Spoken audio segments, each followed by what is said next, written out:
What's up and welcome back to the Kind of Funny Gamescast. As always, I'm Tim Geddes, joined by the biggest cast we have ever had on this show. They said it couldn't be possible. They said it shouldn't be possible. But guess what? We did it because we're kind of funny. I'm Tim. We're joined by the new face of video games, Blessing Adeoye Jr. What's up, Tim? The Nitro Rifle, Andy Cortez. Great afternoon, gamers. The Big Daddy himself, Greg Miller. Tim, I know there's a lot of people you got to get through, so you're in a rush, but if you don't mind, I'd like to read from the #1 magazine, the Mizzou Alumni Association magazine, to tell you that Mizzou is the #1 ranked school for value schools among national universities in neighboring states. It's the 12th in the best value among public universities and 14th best online bachelor's program. If you're going anywhere, ladies and gentlemen, make it Mizzou. Speaking of bachelors, Greg, the Bachelor went to Mizzou currently, and he gave a nice little MIZ, and me at home went ZOU. I learned. What's his name? Do I know him? His name is Colton. No, it's not Colt. Clayton.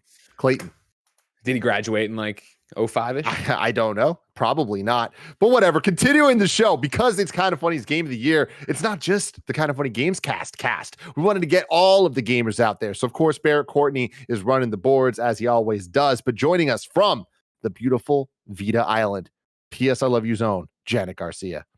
Yo, what's good? So much video games, Janet. That's the answer. And to talk about those games, we have not one but two reps from the Kind of Funny X cast, Parris Lilly. Hey, y'all. And Snow Bike Mike. Hey, yo. Thanks for having me on today. This is going to be fun. This is unprecedented. I don't know what type of disaster we're going to get into, but we took the idea we had last year for Game of the Year, where each one of us came with our top 10 lists, and then Barrett took them all, ranked them, calculated the numbers, crunched the numbers, and came up with Kind of Funny's overall top 10 list. And that resulted in insanity.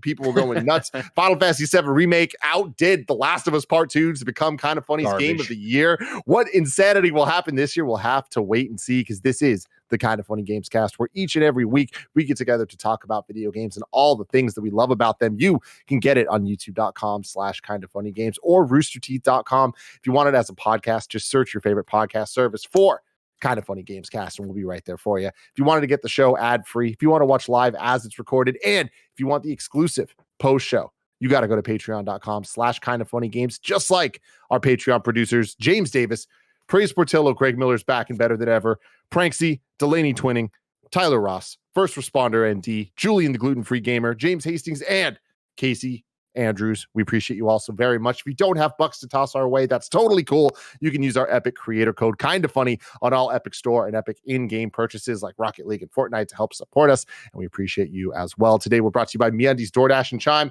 but I'll tell you about that later. We have video games to talk about. God damn it. Woo! Barrett, do you want to tell the people how this worked this year, different than previous years? Yeah, so in the previous years, in the last 2 years specifically for Game of the Year 2020 and Game of the Year 2019, Game of the Year was voted on by lists sent to me, and the people voting were the hosts of Gamescast, which typically, I think in 2019 it was 5 people, maybe 4, and then last year was 4 people, with the host of Gamescast being you, Greg, Bless, and Imran the Don Khan. This year, we wanted to open it up a little bit and get more of an overall voice for the top 10 Game of the Year for Kind of Funny. So, not just including the Gamescast hosts, which is Tim, Bless, Andy, and Greg, we opened it up to myself, who directs all of the core game podcasts, and then we also opened it up to the third PS I Love You host, Janet Garcia, and we have the 2 Xbox representatives as with Parris Lilly and Snow Michael, to kind of get an overall what does Kind of Funny feel across all 3 of the core games podcasts of what our top 10 list is. So everybody sent me their top 10 list, and the kind of the way scores went. If you sent me your #1 game of the year, that got 10 points. Number 2, 9. Number 3, 8. All the way going down to number 10, got 1 point. We will get into at the end. I've got some stats for you at the end of this episode. I know there are some questions of like, will scores be weighted differently this year? We'll get into why I actually did calculate that afterwards, and why I stick to the 10 points scale kind of being I think the most fair. We'll get into it though. So it's because somehow you got some Persona bullshit on the list that way. That's Number why you one. said this team's number one. No, again, we'll talk about why I think it was a more fair and balanced way with the 10-point scale. So yeah, everybody sent me their votes. I also calculated my votes as well, my first year voting, and yeah. That's how this was come up with. I know last year we revealed. I'm excited for this year because last year we revealed the top 10 with y'all seeing like images and not knowing what the top 10 was before. This year we spruced things up a little bit, so I'm excited to get into it. We also started with honorable mentions before the actual top 10 last year, and I love that this year we're not doing the honorable mentions first because that means that like for what 2021 was, it's not like it is we know that it's going to be Last of Us and Final Fantasy and like a specific games at the top. Yep. I'm excited to get there and be like, yo, what the fuck is number one when it could be probably 5 to 10 different games. Yeah, that's exactly why I didn't want to do it at the top because this year was so diverse. Yeah, it's such a diverse year of fantastic video games, and all of us obviously have such different opinions on so many of these that I don't think any of our lists are even going to resemble each other. I know Bless and I did a shit list a couple days ago after Games Daily, and we were looking at Time Magazine's top 10 games of the year, and like it was a wild list. Like it was not what you would expect at all. Super varied, like indie games, AAA games, all things all over the place, and it was crazy. And like I feel like that energy is going to be here too. But I love that we're going in. None of us except Barrett know the order of these. So without further ado, let's get right into it. Number 10. This is KindaFunny's top 10 game list of 2021. Number 10, Hitman 3.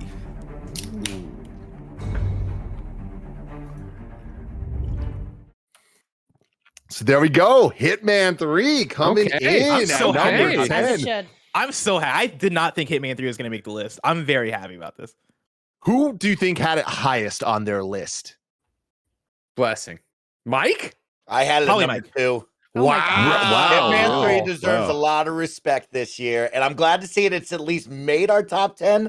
It's been fun to see a lot of other people's top 10s around the globe, and Hitman is either on it or not on it, but Hitman 3 was number 2 for me. How much did our friend Washburn135 influence you on that one, Mike? Washburn did a lot of influencing, but I will say, when I look back on it, I really enjoyed everything that IO created in this. The package itself of getting Hitman 1 and 2 into the full package of 3, right? The community work that we got to see, especially with us over here at KindaFunny. We made awesome levels and different Hitman assignments, so Hitman 3 for me was a really special game this year.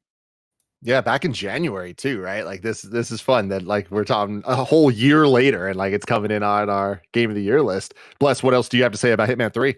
Yeah, I'm glad that IO is getting props for this game. It's one that I think part of me wasn't expecting it to show up, mainly because this has been the third iteration of this series of Hitman, and the current iterations of Hitman have been very iterative. They've been very much like they hold that core that I think the first one had, which is, hey, this is kind of a ongoing game. This is kind of a games as a service. We have like the foundation set with Hitman 1, and everything else feels a little bit more additive on top of it, as opposed to reinventing the wheel with each game. But I think that has worked so much to the benefit, where with each Hitman game, I think the levels and the experience gets better, right? Hitman 3, in terms of mechanics, like probably the biggest new thing they added to the game was the camera as an item. But like aside from that, it's pretty much the same game. It looks marginally better because it's on the newer gen of consoles, and they have like a few ideas here and there that are sprinkled in. But because it is piggybacking off of Hitman 1 and 2, which had such strong foundation, that means that the places where they're able to really go for it and experiment and innovate are in the level design. And so like Dartmoor is my favorite Hitman level, period. And like that is so strong because of, one, how much of it is an homage to Knives Out, but then how creative they're able to get with it in terms of creating the mystery, figuring out like who is the murderer, like how does that feed into what the actual target is and what you have to do in the world, and then the ways that you can play around with those pieces when you're actually customizing what the objectives and targets are. I think that is such a strong level. Berlin is also such a strong level in terms of, hey, you have to discover who your targets are and then take them or take them out. And then there's also a bunch of them, right? That is a kind of a newer thing for this modern era of Hitman games. And even like the other levels, even the final level that we talk about all the time, which is different from what you typically get from Hitman, even that was pushing it in a way where it's like, damn, you guys have ideas here. You guys are actually taking what you've established and really pushing it in ways that still feel fresh and still feel new. And so, yeah, big shout out to Hitman 3. Did Hitman 3 make anyone else's list besides Mike and Bless? Yeah, it was my 10. So I was like, I love this because this is, at this moment in time, this list is my list, which I'm guessing that won't last very long. But I'm like, oh, like Barrett just put in my list. This is great. But yeah, it's my number 10 of the year. I think it's a fantastic game. It was my first Hitman game, so I kind of went in without the baggage of really wanting it to do something that it hasn't done before, because I'm like, this is my first time here.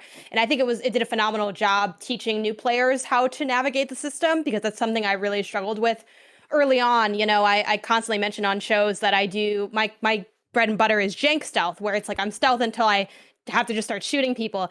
You can't really do that in Hitman unless you're like maybe really good with like the gunplay, and like spoilers, I'm not that person. But eventually I learned, okay, let's hide here. Let's turn this radio on. Okay, we're going to, poisoning the drinks. You can knock people out with muffins in that game. And I know that's not new to Hitman, like 3 specifically, but that still deserves a lot of love. For me, Dartmoor, obviously very beloved mission, but one of my favorites was the one that took place in the winery. Because spoilers, you can throw someone into the machine that crushes the grapes, and then they just like crush up completely. And there's so many goofy and weird and brutal ways to kill people, but also to problem solve in that game. And I think that's incredibly fun. And I think too, in the era that we see more and more games implement stealth, I think Hitman really deserves its flowers for being, so in some ways, the pinnacle of what a stealth game and what a stealth mechanic can be. So I loved it from the beginning to the end. Highly recommend that one. And like it's been mentioned, it has a bunch of content too. So if you're someone who really wants to live in a game, you totally have the option to do that with Hitman through those extra missions that they've added in. Hell yeah. Any closing thoughts on Hitman, or should we move on to number 9?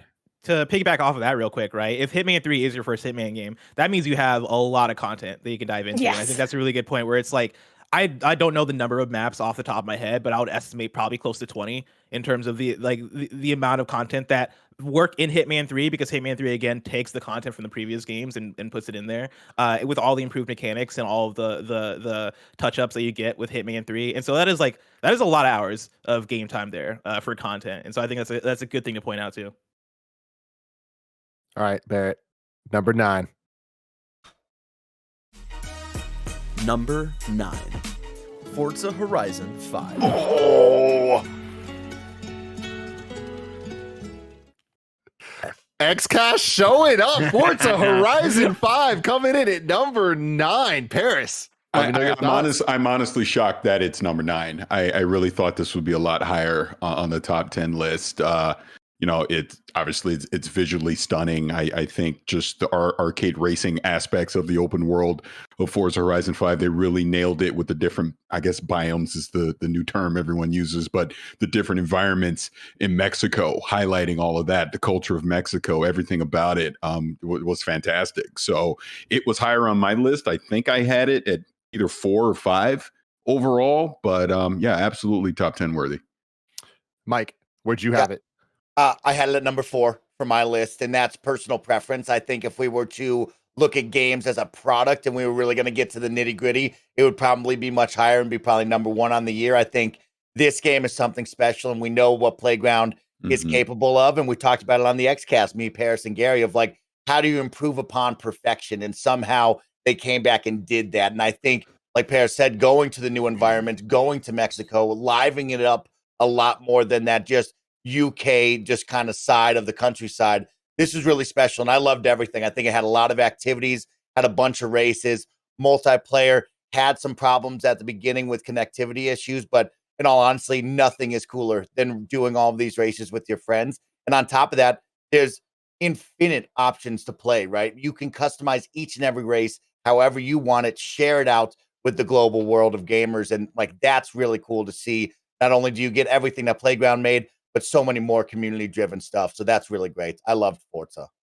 Do you guys think that Horizon 5 was like really the standout in the series, or do you think it's just finally the time for the franchise to get the praise it deserves? Felt like a culmination to me. I thought once they got to Horizon 3, they were really starting to Playground was really starting to find the cadence that worked, that was appealing, to the arcade racer audience. 4 obviously iterated on that, and it just seemed like 5 just put everything together. And kind of like I was even saying before, them going to Mexico and Mexico having these varied environments that you can explore and race through with your friends, I think just brought it all together. And like I said, I mean, from a visual standpoint, I mean, one of the best looking games that we had in 2021. Yeah, I think that's where I come in, where it's like, I think the jump to Series X really does push Forza so much. And if we're talking about how strong this last year was for Xbox as a platform, I do think Forza Horizon 5 is kind of the shining star. I would put it up against Halo. And I'm right there with Mike that, like, I think in a world, I could see us even having this at number 1, because when you're talking about pure quality and polish, I don't think anything does it better than Forza Horizon 5. And I know for me, like in my story with Forza Horizon this year, this is like my third Forza Horizon game, and even though it's the third one, I'm still finding new ways to enjoy it. Like playing it with Mike in the squad on stream and doing like the cross country races, basically. Like those were such a fun time, and that was a side of Forza that I didn't experience before, because like I just wasn't playing that game online like that. I was just in it for the main experience, and so like, and also the battle royale mode, which was new to me as well. Like there's so much in there to enjoy content wise, and they just keep upping the ante, I'd say, with each game. And I'm right there with Parris too, that it feels like a culmination. Andy Cortez. The idea that a driving game can even, like, this will be the only driving game I play until the next Horizon, most likely. I do think, even though we had that insanely hyped moment of 343 releasing Halo multiplayer early, that was awesome. But I kind of wish that didn't happen, because we would have stuck with Forza longer. And I had such a fun time with Forza. I think the community aspect is so great with all the user-generated cars. I have all these little stupid small cars that I just found myself wanting to collect more and more. And I have a Jigglypuff car and a Kirby car and a Pikachu car. Like, there's a bunch of dumb shit you can do in this game. But I really loved whittling down my Xbox friends list to personal mutual friends that I know in real life or have worked with before. And I would log on every day and say, God damn it, Mike surpassed me on that damn sign posting thing. Oh, damn.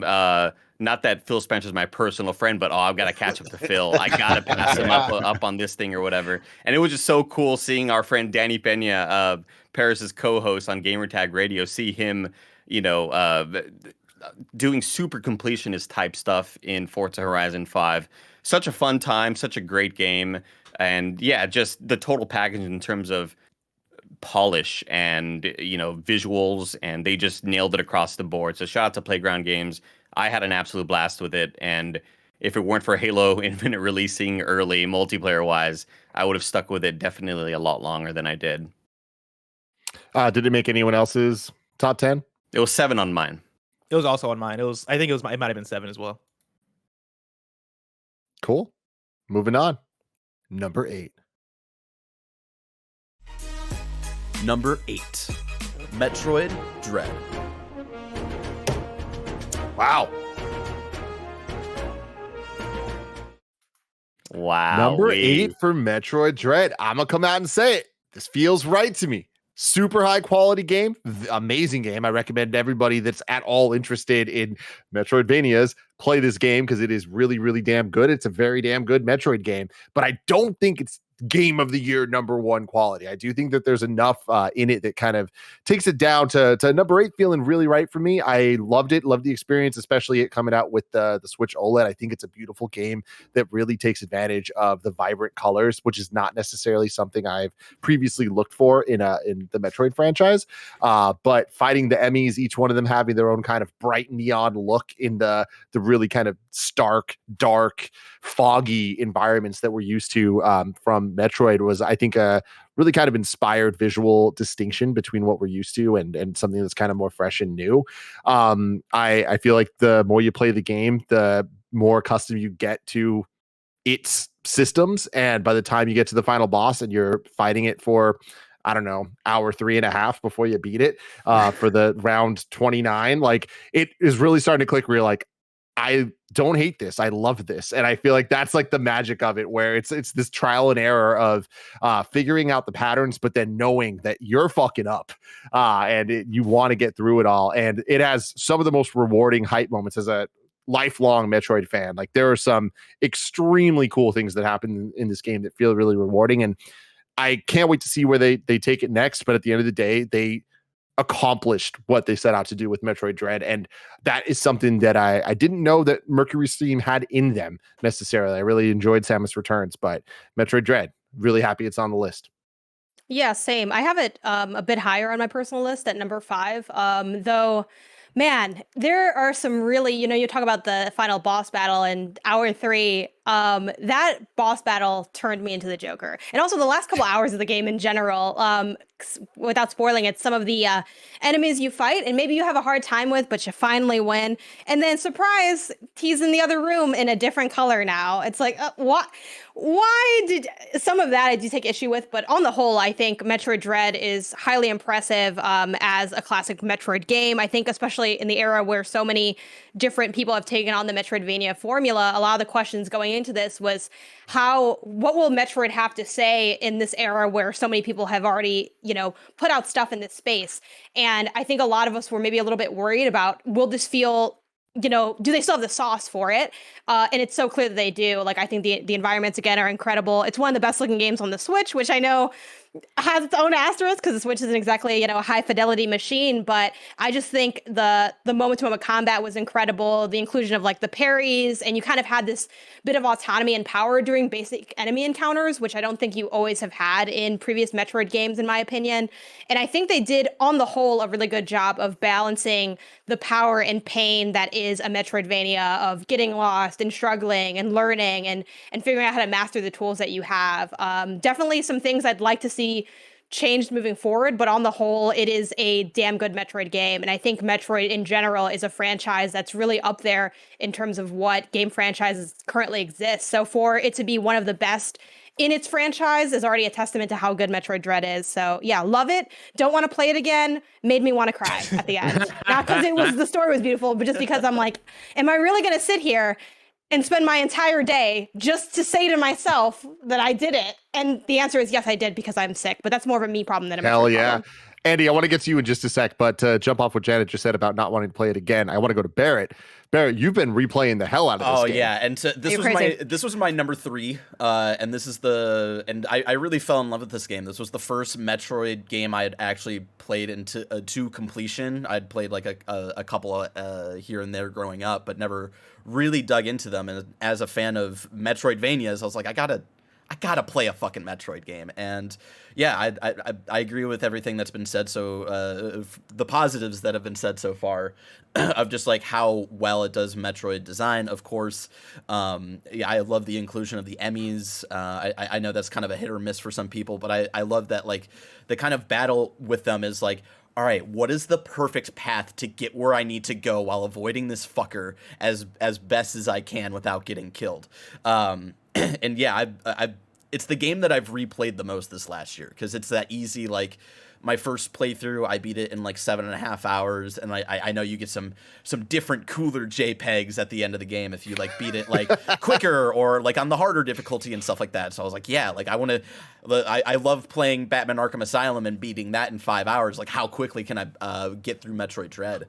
And like yeah, I love like doing like kind of a natural speed run, not like doing all the like I forget what the term is. Sequence breaking. Yeah, not doing all the sequence breaking stuff, but like just playing naturally through it and how fast I can get through it. I love doing that. And like I did the same thing for hard, where I think my hard mode speed run was somewhere at like 5.5 hours or something like that. And it was just like I really enjoyed this game. I love the combat. I personally, the second half of the game is where it really hit its stride for me. I love those enemies. I think the way they build up to the final boss is so just chef's kiss in, battle design in a Metroid game. Yeah, I adore it. And I think that last boss, I think might be my favorite gameplay thing of this year. I adore it. Wow.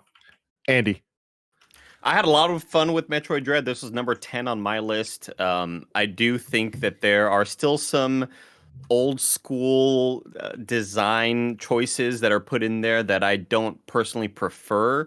But I think despite all my problems with it, it's still in my top 10, and I had a lot of fun with it. And it's above a lot of other games that I thought would have been top 10. I think the action is great. The combat feels so fluid. I love the sliding.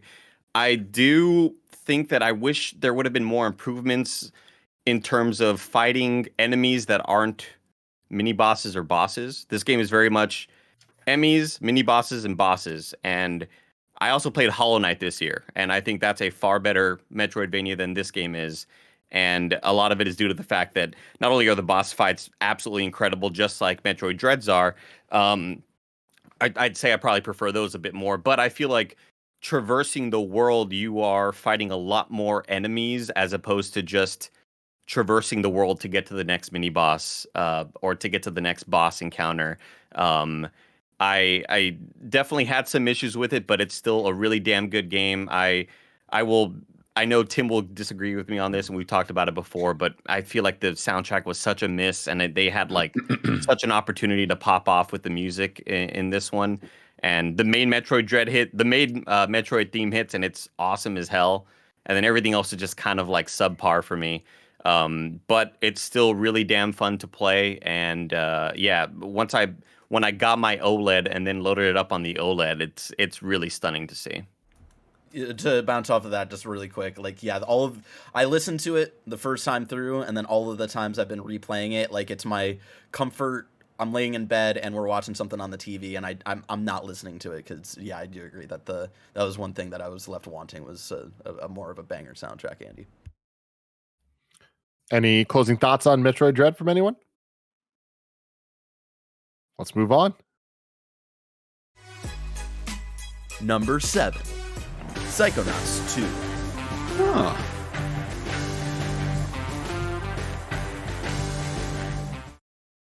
Well, we got to start off with Barrett. What do you have to say? Psychonauts 2 coming in at number 7. Yeah, I've been banging the drum about this game ever since we got to not even when it came out, but before that when we got to preview it, and you know, Mike, Parris, and I got to play like 4 or 5 hours of a preview, and I've been very vocal of like it is very much my game of the year, and I'm really happy to see it on this list. I love that. I think it's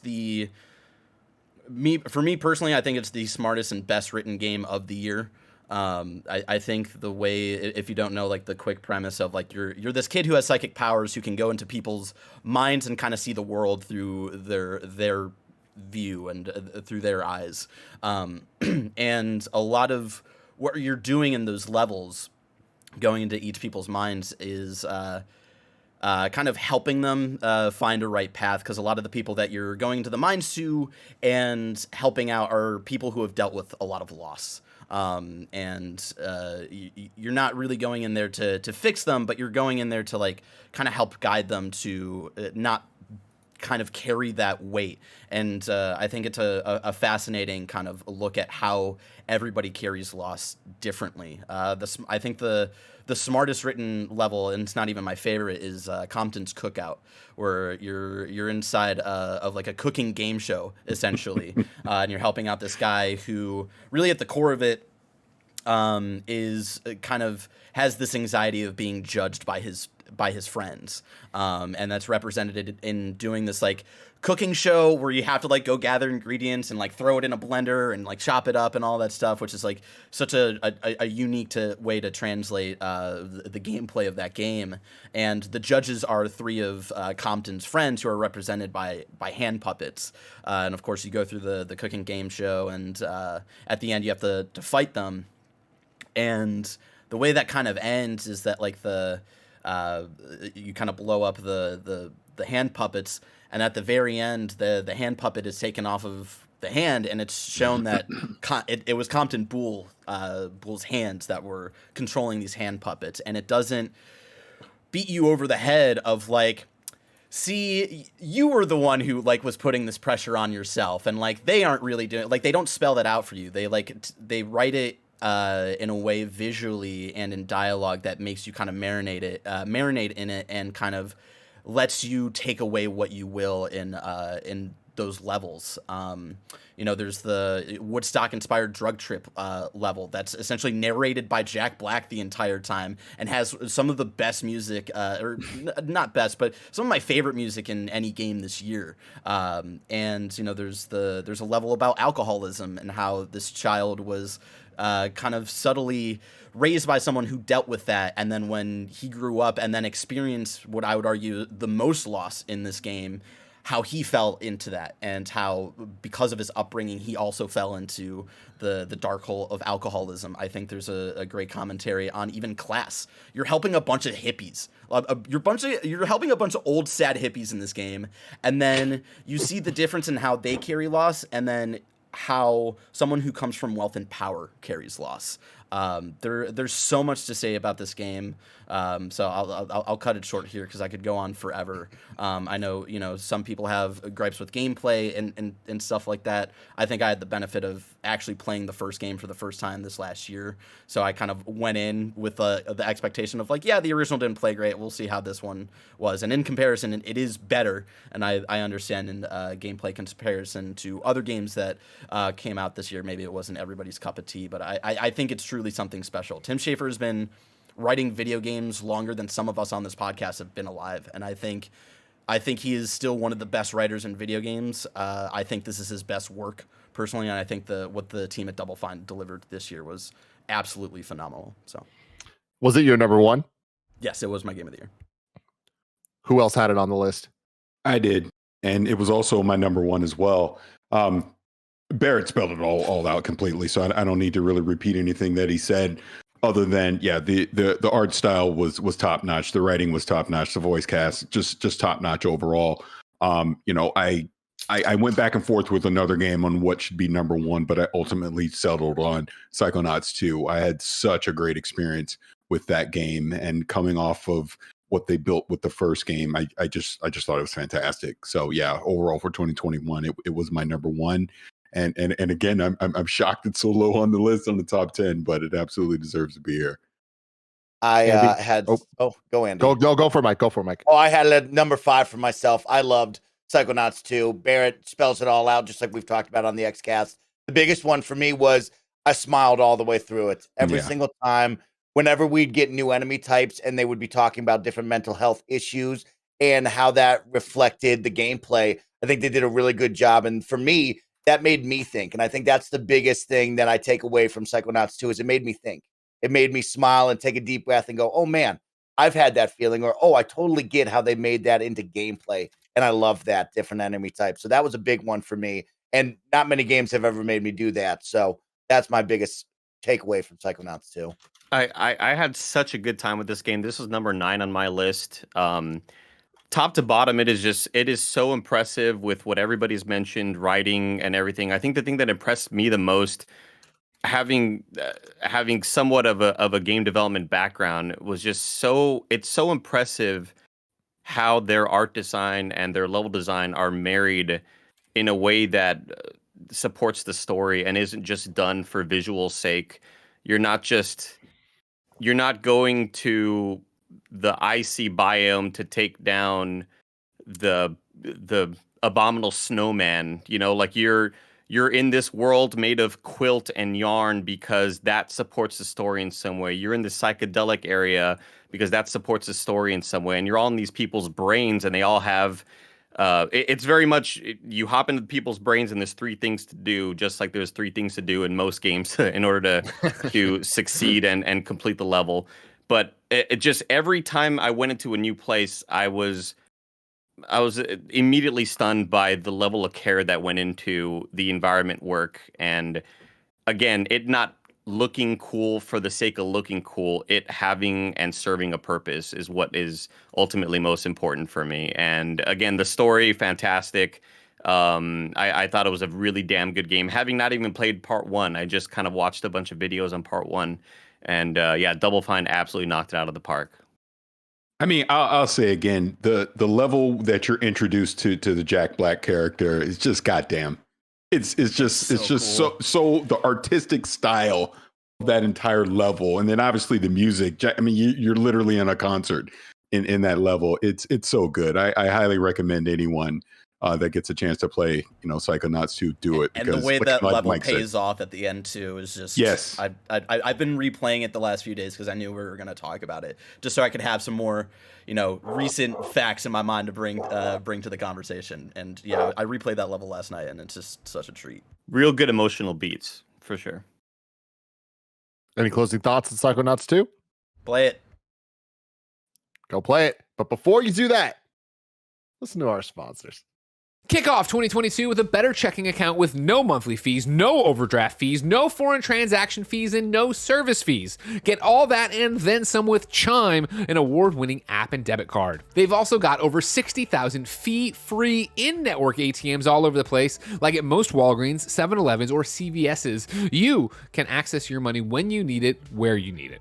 Make sure you make the first good decision of the new year and join over 10 million people using Chime. Sign up takes only 2 minutes and doesn't affect your credit score. Get started at chime.com/KFgames. That's chime.com/KFgames. Banking services provided by and debit card issued by Bancorp Bank or Stride Bank NA, members FDIC. Get fee-free transactions at a Money Pass ATM in a 7-Eleven location and at any Allpoint or Visa Plus Alliance ATM. Otherwise, out-of-network ATM withdrawal fees may apply. Sometimes pay anyone instant transfers can be delayed. The recipient must use a valid debit card or be a Chime member to claim funds. Relationships aren't perfect, and MeUndies is celebrating our imperfectly perfect matches with their new Valentine's Day collection. I don't have to read the ad anymore. I can just tell you I'm wearing MeUndies, ladies and gentlemen. Always have been, always will. Not always, I guess. But what happened is I had a bunch of underwear I didn't like that much, and then I tried a couple pairs of MeUndies, and I was like, these are amazing, and I ordered a whole bunch of MeUndies, and now it's all I wear, and I am due for more. Maybe I'll do it here. Back to the ad. Gifting underwear for Valentine's Day? Wow, real groundbreaking. Express your one-of-a-kind relationship when you match your bottom half to your better half in fun limited edition prints. And if you're single, don't worry, you can mingle in matching pairs with your friends or even get dog hoodies and buddy bands to match your four-legged pal. MeUndies has a great offer for our listeners. For a limited time only, get 25% off your first order of matching pairs for Valentine's Day. And as a first-time purchaser, you can also get 15% off and free shipping right now to your door. To get 25% off matching pairs, 15% off your first order, free shipping, and a 100% satisfaction guarantee, go to MeUndies.com/KindaFunny. That's MeUndies.com/KindaFunny. Guess what I use all the time, ladies and gentlemen? DoorDash. That's right. I come down here, I record the shows, I come upstairs, Jen's taking care of our newborn, is a 3-month-old, our 3-month-old, and guess what? We're both too tired to make food, so we order on DoorDash. We do it all the time, and you should too.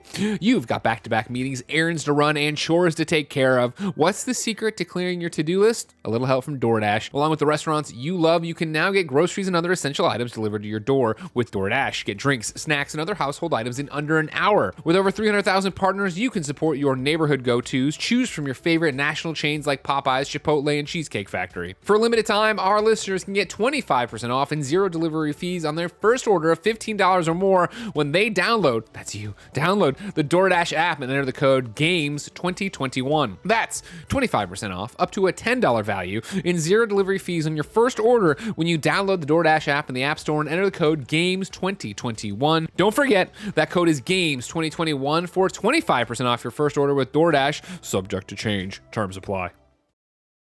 And now that we're back, Barrett, roll the clip.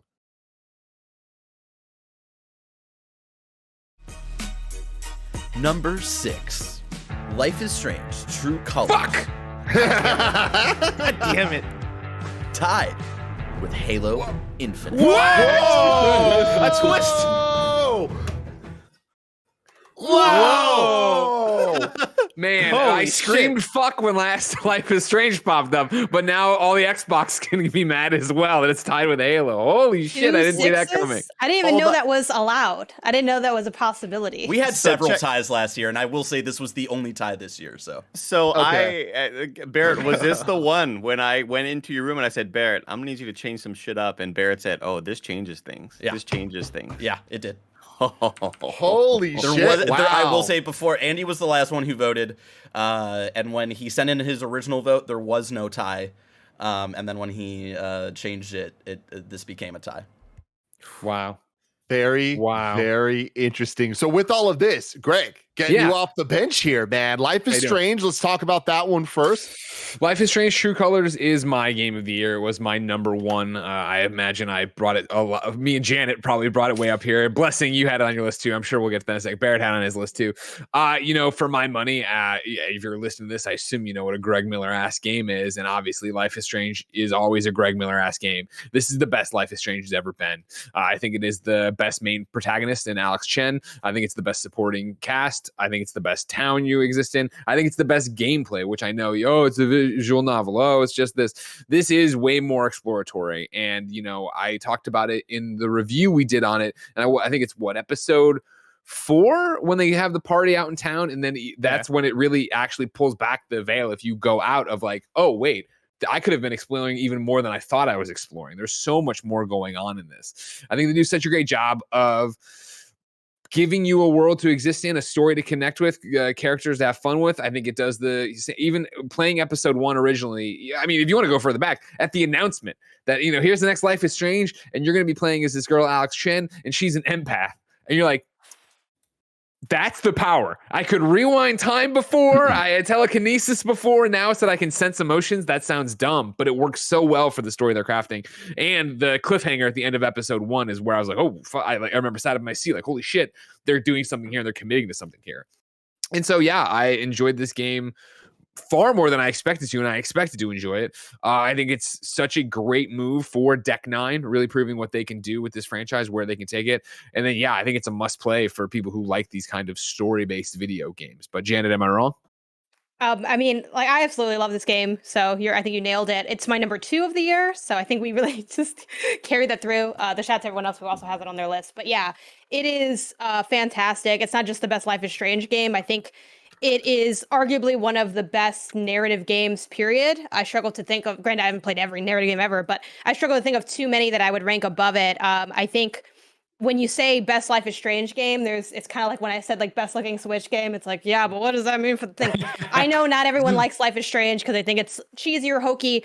I think this really steps away from that in a big way while also paying homage to what people like about that franchise, and that's the art style. It's the way that the choices are. It's the stylization of it. It's hallmarks like having, a bit of a supernatural twist at one point and like a weird moment where you're not really sure what's reality or not. Like a reality bending moment is a hallmark of the franchise. They nail that. They do everything that the franchise has been known and loved for, but they do it better in a way that's more mature, more thoughtful, and ultimately more impactful. Again, gameplay's fire. What does that mean in a story-based game? It's little stuff from like playing a puzzle that involves like choosing songs on a jukebox to like a freaking RPG styled LARP in the middle of the game. Like there's so much to love about it. It also has DLC, and the DLC is also fantastic.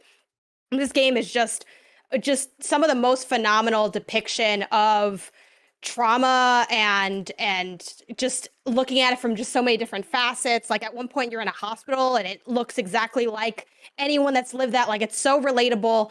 It's so impactful. This is just one of my favorite games of the year, one of the best games I've played in a long time. It's funny because these lists, it's all opinions, and obviously everyone has respect for people here, but like gut reaction, I'm like 6, I'm just happy it's on the list because this is better than it could have been. I would love to see it higher, but whatever. And then when it was like tied with Halo, I'm like, I haven't played Halo, but there's no way Halo's better than Life is Strange True Colors.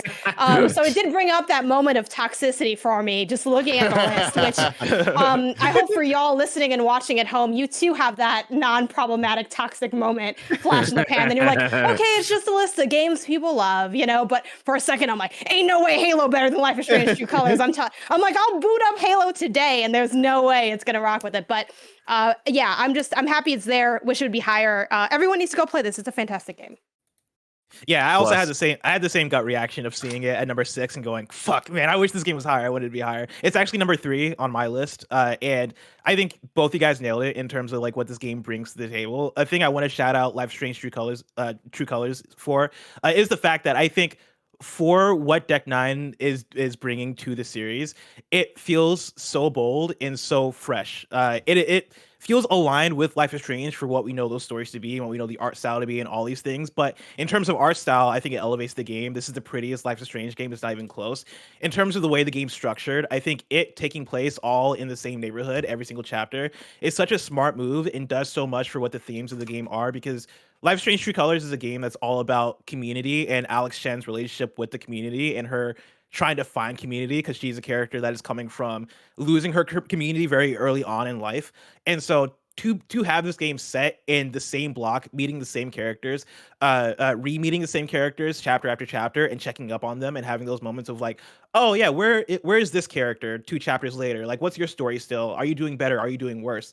And having those check-ins with the characters, I think is so strong. Finding ways to recontextualize the neighborhood also with every single chapter is so strong, right? Like Janet mentions the LARP chapter, which is the best chapter in the game, but then Greg also mentions the chapter after that, chapter 4, which is the festival, in the way that you're coming back to this community over and over again with different things to do and new ways to experience it. I think it's such a strong move. I think it's such a strong way to use the Life is Strange IP. And yeah, like I'm right there with you that it is one of, if not my favorite story of the year for sure. It was battling out for my number one in terms of games of the year with 2 other choices, but I have this right up there with like Near Replicant, which is, I know, a random game for this audience, but like those are my 2 favorite stories of the year right there, because I don't think any other game really came too close in terms of narrative, in terms of emotional resonance and twists and turns, and what they're trying to say. I think Life is Strange True Colors is very strong in that regard. Yeah, I had it at my number 9. I agree with what y'all saying. I thought this was fantastic. As someone who did not like the other Life is Strange games, I was pleasantly surprised how much I fell in love with this one. Yeah, I really adored the characters. I really love Alex as a main character, as the driving force through the story. All the twists and turns with that, and we talked about this more on the spoiler cast, I think. I love how much I kind of hated it at the end as well. Of like, there's a lot of different paths. There's a lot of different endings. And, I had my toxic gamer moment where I left that town in the most vitriolic way of like, fuck you, fuck this entire town. But I think the writing is so well done in making you invested in specifically Alex as a character that I loved that's, for me, that's where her journey left her. So, yeah, shouts out. And I was going to say, remember, that's what made it, I think, again, is such a feather in the cap, is that your ending was so different than mine, right? I had different relationships with all the different people. So I didn't leave the town in any kind of like dire straits of like being furious with everybody. Exactly. I didn't have that emotion to it, right? And so like, I think if you're a long time Greg Miller listener, right, you remember me way back in the day talking about GTA 4. And that final choice when that Nico is given, and me talking about that, I drove one way and I'd stop, and I drive the other way and I'd stop, and I'd sit there and I was like, what do I do here? And to get to the end of Life is Strange and be presented with a different choice that I sat there and debated in a way I don't normally debate video game choices, right? Video game choices are you going to be the bad guy or the good guy, right? Are you going to do the good thing or the bad thing? And this one was such a shit, well, this is what I would do, but I'm a 38-year-old dude. Like, this is a 20-year-old or 21-year-old girl. Like, what does she want to go do with her life? And like having that choice and that back and forth with myself, and what does she learn? I was so impressed with the ending of it, let alone everything else. Yeah, Greg, you go back to GTA 4. I go back to Life is Strange 1 in terms of a choice that really made me sit and go, oh man, what do I want to do? And I Arcadia Bay. That's what you do. No, you man. Fucking take care of your boo. You take care of your friend. You stick that with relationship. No, this I is chose now, the Bay. I chose Now the we're Bay. spoiling Me Life is too. Strange 1. Sorry, 100%. remastered fans. But that's Yeah. the thing is, like, I think the thing that this game does so well is adapt. Like, what are the things that make Life is Strange great? And I think one of those things is giving people a different takeaway in terms of what the themes of the game are and what the game is trying to teach you, and using that to make the final choice. Because I think I landed in between Greg and Barrett in terms of how I felt about the town itself, right? It was a thing of, because the different ways things can play out, I was kind of fucking with the town, but then also I kind of wasn't fucking with the town in terms of like the people that sided with me and people that didn't. But for what I felt like the game was trying to drive home in terms of Alex Chen and what she's been through and her trying to find community, I was like, okay, well, I got to make this choice because this is what the game is trying to tell me. And the way that playing Life is Strange 1, I was like, I got to save the Bay, because the whole game is about how this character needs to go. Like, the world is trying to tell me something, and I need to learn to let go. The game is about letting go. Life is Strange True Colors made me go through that same exact emotional journey of like, fuck, all right, what is the choice here? How do what is the game teaching me? What is the game telling me? And how do I react to what I'm presented? And I think very few games really go that far in terms of trusting the player to understand and make their own choices in terms of what the themes of the game are and what the game is trying to say, but also what the game wants to let you express. I think it does such a good job of giving you that autonomy to like take it and run and take from it what you take from it. And I think that's just such a strong thing that the game does. Andy, Did you all cry a lot in this game?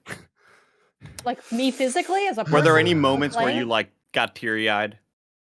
Yes. If At I was beginning of less chapter toxic, 2, I got I hella probably teary-eyed. would have cried. Because there's like I played with my brother too. Like I always play games with my brother, and like a lot of the game is about like a sibling relationship. And I saw a lot of like our childhood and some of her like more introspective moments, and I was like, well, this is kind of intense. And we both, I think if I was more emotionally adjusted, I probably would have cried. Man, You Andy, know, remember? I was like, I have to give you the problematic, like manly mist, like, oh, I got a little choked up, you know, like. But if I could cry, I probably would have. I love crying while watching video or while playing Yeah. video games or watching movies and shit. That's like my favorite thing to do. Same. And Andy, you remember in Cyberpunk when a certain character essentially dies, and then Yeah. like there was a scene kind of like honoring that character. Yeah. I had a similar kind of moment in Life is Strange that fucked me up, where I was like, damn, dude, damn, like they did it. I'm having those same exact feelings. I would say that is like the one moment where I can remember tearing up, and that was like, I don't say where it's at in the game, but like. After that, like for the rest of the game, I don't think I had that, but I did have other like emotional moments of like They also surprise did- or anger. They did play Dido during the game, which I feel like will probably send some people. I want Adds to to the thank vibe. you. Yeah, and I'm like, is this the M&M version or the original version? I'm like, Because very Masala pops different up. vibes. Yeah, I'd say Demon's I'm very much like Greg, where we both cry a lot, and I get very and I'm sure if I played Life is Strange, it'd probably be up there for me because I love those emotionally impactful stories, and I love getting a good crying, whether it's sad or excited or whatever. But I'm the motherfucking nitro rifle, okay? And Halo Infinite is back. Halo is back in a big way. 343 did it. Can you fucking believe it? Can you believe that an arena shooter could come back with so much past, so much history, Snowbike Mike? We're talking about one of the best first-person shooters of all time, and they can come back and make it good again. Ghostbusters couldn't do that, Greg Miller. We're talking about all these old franchises that try to come back and can't do shit, but Halo Infinite fucking nailed it. Number 6 tied. I can't believe it, baby. where did you have it on your list, Andy? Number 6. Oh Ooh. shit! Yeah, okay. Yeah. I ended up having it up at number 2, and I was thinking about this. Then Wow. it was too late because I already sent Barrett it, but I was going to switch my number 2 and 3, and so Halo would have been bumped down, which I wonder how much would have affected the rankings overall. But either way, 6 feels kind of right for me with this group of people when it comes to Halo. I think that the game delivered everything Andy just said. I think both from a multiplayer and campaign standpoint, I haven't had this much fun with a Halo game in a decade for sure. And the campaign kind of wasn't necessarily the 10 out of 10 crazy revolutionary experience that some people I think might have wanted, but I can say it was the most fun I've had with a video game this year in terms of just gameplay fun. There's nothing more fun than a grappling hook, and this game really just makes use of it. Like that same feeling we always talk about with Insomniac Spider-Man, I feel that way in with Halo Infinite, where it's just fun to move around. And whenever a game can just be fun to move, that's kind of like what I'm really into. And that game delivered for me with all of that stuff. And I think that the campaign was just open enough to keep me wanting to go explore and like kind of do all the things and like find all the outposts and all that stuff, but not being this crazy open world experience where, you know, it's kind of just open for open's sake. I don't think it necessarily did everything perfectly, but in terms of achieving fun, it did that. And that's not even talking about the multiplayer, which I think they really did it. I had this at number 5, and then I beat a game recently and then said, Barrett, nudge it down a spot. Pop that shit down a little spot. But go ahead. I think Parris is going to start talking about Halo Infinite. I was just going to say, I actually had it at number 7. So 6 does seem about right in the rankings, in my opinion. It's by no means perfect, either on the multiplayer or the campaign side. But I think the importance of this, and we've talked about it a lot over the past year on Xcast, is 343 made me care about Halo again. And I think that's the most important thing, to where I do want to see what comes next in the campaign. I do want to see new maps and new modes in the multiplayer. When I'm actually have the sticks in my hand and I'm playing, be it multiplayer or campaign, I'm having fun from moment to moment. And that's the most important thing. I mean, is the progression system perfect in multiplayer? No. Are there a lot of things they could improve, even in the open world of the campaign? Absolutely, they could. Did I care about the story and what happened in it? Absolutely, I did. Am I having that quote unquote 30 seconds of fun when I'm playing Halo Infinite? Yes, I am.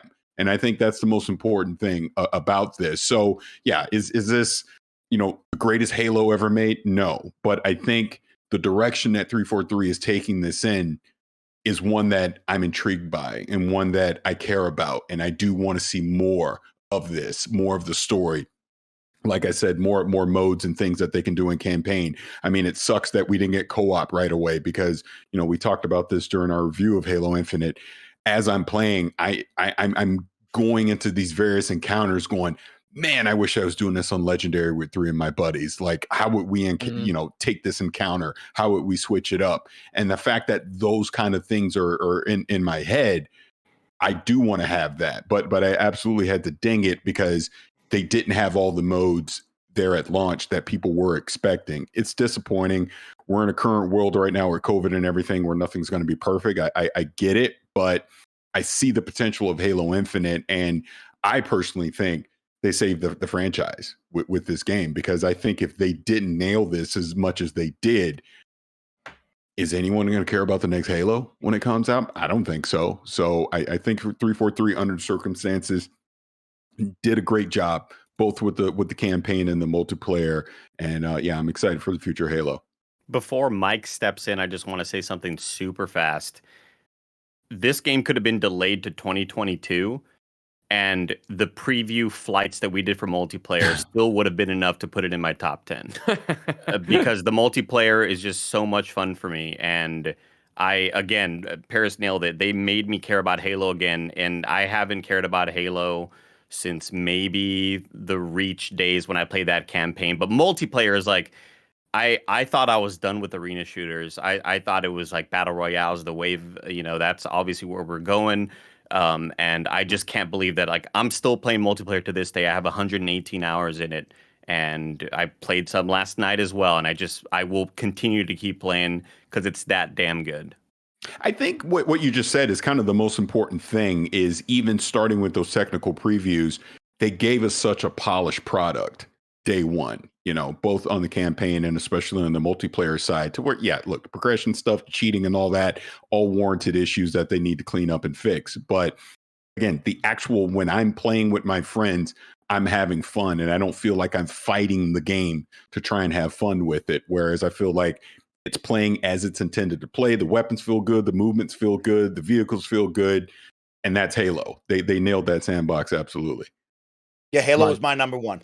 Halo Infinite was my favorite game of the year to play. And my favorite part about this is joining all of you. And Andy really touched on it earlier in the week, of like, it's really cool to be in such an awesome spot where all of us are going to bring our different personal opinions to this. And I was very much like Janet, like, oh my gosh, the disrespect to Halo, this is unbelievable. But I loved Halo Infinite. I loved the campaign. I loved where the story went. I think they did a great job blending both the linear mission design that we all know Halo to be, alongside this new open world and what that's going to look like, how that's going to play. And Parris brings it up, like, the moment-to-moment gameplay is awesome. And on the flip side, the multiplayer is incredible. It made us all put down battle royales and finally go back to this arena shooter that is so storied and so beloved, right? And they did everything that I want from a multiplayer game in 2022 and beyond. And that's cross-play, cross-progression, custom games ready to go out the map. I mean, you couldn't have asked for a better situation, especially with a game that now promotes bigger team battle, which is 12v12. You can get 24 of your friends plus 5 spectators in a game going whenever you want at any moment. And that is a big ask in the multiplayer world when we look around the landscape. And out of the big three, we've touched on it during the XCast all the time, of like, here's the big three. The first-person shooters are coming, and Call of Duty and Battlefield did not rise above Halo. Halo did it, and 343 really stuck the landing, and I'm so happy with what it was. I loved every moment of it. And truly and honestly, when you look at Halo, nothing beats the Halo score. That music, when it hits during certain gameplay moments, nobody in the video game world can beat Halo. And that music, when it kicks on, it's just so good. Greg, I don't know why I took a shot at Ghostbusters. I was in a flow state. I was feeling it. I'm sorry. It's too late. You also kind of came in there. Life is Strange. Me and Janet were like, we're happy to share the stage. And you kind of came in there and rolled over that. Barrett show. I made a piece of digital art here. All right. This is what I like to call a Oh, wow. All right. Wow. And so I'm not as good as you, Andy, but I think we can both agree. We can be happy. Digital art. Our He's game going is to not sell here. it as an NFT, and you I mean, can is it $30. If anybody wants to right now, if you're on the YouTube, feel free to take a screenshot of this, and then you can Venmo me $20. You own that NFT. All of That's you. a lot nicer than the art I was thinking about making, which is just Alex Chen holding like one of the guns from Halo to shoot Master Chief in that. Because literally, I was like on the side of my monitor. I'm like, how quickly can I throw this together on Canva? Then I'm like, you know what? We'll do it. We'll edit it in post. But anyway. Man, so here we are halfway through the list. We have 5 remaining, and I have no idea where we're going from here. Barrett, roll the clip. Number 5, Death's Door. There you go. Andy Cortez, I love seeing that smile on your face. Tell me all about Death's Door. Death's Door was my number 2. Acid Nerve made one of my absolute favorite games ever. Characters, level design, combat, dialogue. I love the story it's telling. I love the story of kind of the workers' plight and dealing just with terrible bosses. Because Barrett, we kind of know something about terrible bosses. Yeah. You know what I mean? It's just a great game. It's something I was looking forward to when we first saw that preview, and it lived up to every expectation. I legitimately think it might be the only game I've 100%ed ever. The only game that I wanted to keep on playing once I was done with the main story and keep seeking out all of the secrets that are scattered around. It's got a really cool, deep end game as well, which I was not expecting at all. Boss fights, again, the boss fights are fantastic. I just had such a fun time with this. Once you kind of get your fully kitted out little crow, and you're dealing with your combat kit in really cool, interesting ways. And the soundtrack in this game just absolutely pops off. It rips, there are moments near the end that are just pure goosebumps. Like, they are hitting on all levels right now. Not only with what I'm doing on the screen, but what I'm feeling and seeing, and they totally nailed it. Acid Nerve knocked it out of the park. Parris. So everything Andy said. I mean, it's funny when they first showed this at Day of the Devs, and then again during Devolver Digital E3 showcase. I looked at it and I was like, this game's going to be freaking great. And I immediately reached out to PR and I was like, we got to get him on Xcast. I got to talk to Acid Nerve. I want to talk to him about this game. So we had Acid Nerve come on and talk about the game, and just from that conversation to the second I got my hands on it, this was almost my number 1. It wanted to be my number 2. I just absolutely loved it. And like Andy said, had to 100% it. Absolutely, I just loved the old school kind of Zelda Link to the Past feel to it, but it felt modern for today. The boss battles were fantastic. Being the Crow, like you said, once you get everything upgraded and you have your full kit of weapons and everything, kind of the passive exploration that you can have and find all these little secrets along the way and just little things to collect, as you're going along. And the music was just phenomenal. I absolutely adored this game. Like I said, it was almost my game of the year. For most of this year, I was thinking it was my game of the year, but I recommend everyone go play it. Again, 2 people made this game, $20 on Xbox and PlayStation. I believe it's on the Switch now as well. Anyone that follows me on social media knows I have had the pom-poms out all summer until now, cheerleading this game because I want everyone to experience it and play it. It's phenomenal. Anyone else on Death's Door? Yeah, I had it at my number 2 as well. I repeat what everything Andy Parris said. I think it's fantastic. The world and the lore I really got into, so much so that I went back and played Titan Souls, which was their first game, I think, just because of some of the some of the story beats that made me interested to like go back to that game, and also to like kind of see where they're at on a design level back then, and to see how much they nailed like boss fight gameplay in that first game, and to see that like kind of grown up in this game, and to add all of the Metroidvania Link to the Past type of stuff to it. I absolutely love it. The soundtrack is the most underrated soundtrack of the year. It should have been nominated for Game Awards best soundtrack. And yeah, like Andy said, like I really adored the story of like workers' plight and them kind of like rising up to tear down a system that works for nobody but the person at the top. It's such a fucking rad game.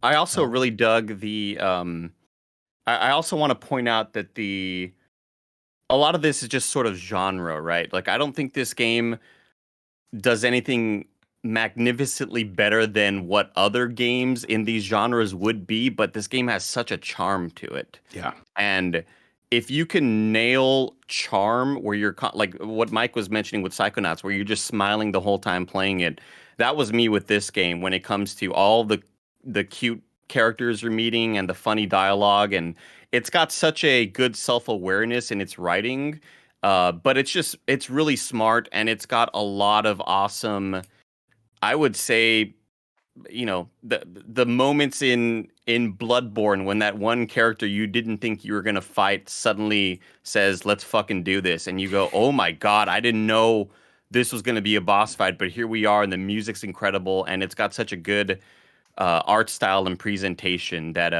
again, but Tim, the font is the only reason it was number two. The for me. kerning is an issue for sure. Would have been font is number so one good. blessing if they nailed the kerning and the font. I'm right there with Terrible. you. It was going to be my top 10 because of the kerning. I removed Inexcusable. it. It was terrible. But I will say that like this is a game that I think you're spot on in terms of the style. Like if we're having like a best style category, I think this is for sure easily in the conversation, both from a soundtrack music perspective, but and then also from an art like visual perspective. It is such a stunning game, and this is a game that frustrated me a lot. It's not on my top 10, mainly because like I did not enjoy the combat as much, but for what it is, right? Andy talking about how it does so much well, even if there's not like a specific thing that it does that like blows shit out the water. It is such a phenomenally made game. I think from just a world building, establishing setting, Zelda dungeon creating level, it does so much so phenomenally. But like even as I was like getting frustrated at times, I couldn't help but to keep playing and to keep enjoying myself because I think the game is just so good. Yeah, I think for me, it's my number 7. I echo a lot of what's already been said. I do think, like to Andy's point, it's not that so much that it's doing something new, but to me, it's the sum of its parts. Not just in the charm with like the art design, but also in what they do with that. I think good art direction will get people in the door, but I think what really helped me stay is the attention to detail. I think the way they had enemies' bodies sort of just flop onto the ground and the sound design that matched with that was really appealing. And then I think there was like a lot of fun to be had in what was inherently a dark world. Like there's a squid pretending to be a person making you soup in this game. Like that's awesome. Like I adored that element of the world building. And I think too, it's so, and difficulty is always so subjective. Like different games will like click with different people or be harder to different people. But for me, I think it really landed at a great spot in terms of difficulty because of how generous it was with its checkpointing and the way it brought in that RPG element that made you feel like you were still making progress. My only gripe with this game is just that it needed a map because I got lost as hell many a time. But even with that, like I just think the tool set was so fantastic.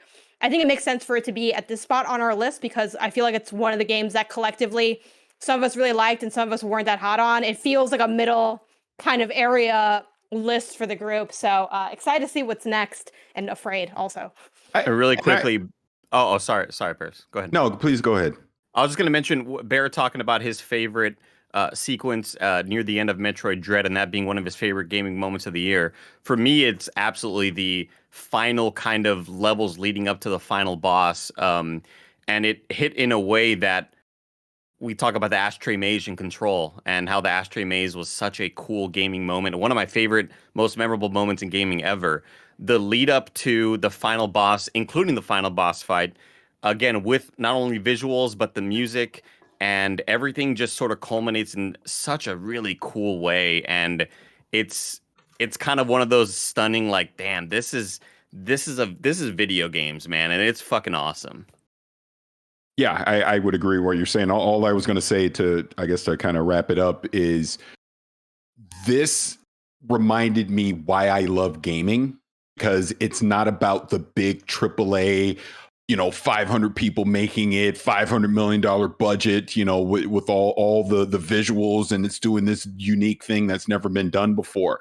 I mean, Death's Door, the gameplay elements we've all done before, in some game at some point in time, right? But it's kind of like you had already said, Andy, it puts it together in a way that I just smiled the entire time. I love the fact that you would see certain things as you're going through various levels, and you're like, well, how in the hell am I going to get to that?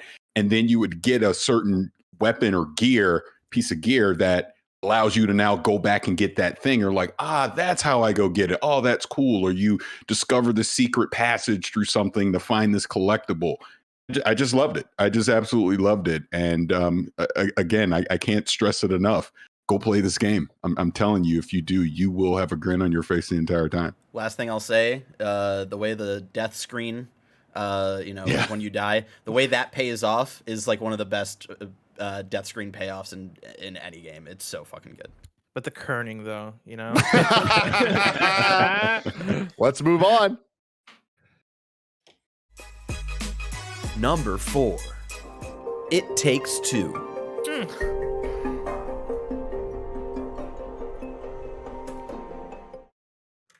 It Takes Two coming in at number 4. What a year for video games. When you really think about this, like the fact that It Takes Two, Game of the Year for Game Awards, right? Yeah. Forza Horizon 5, Game of the Year for IGN. That was way lower on our list.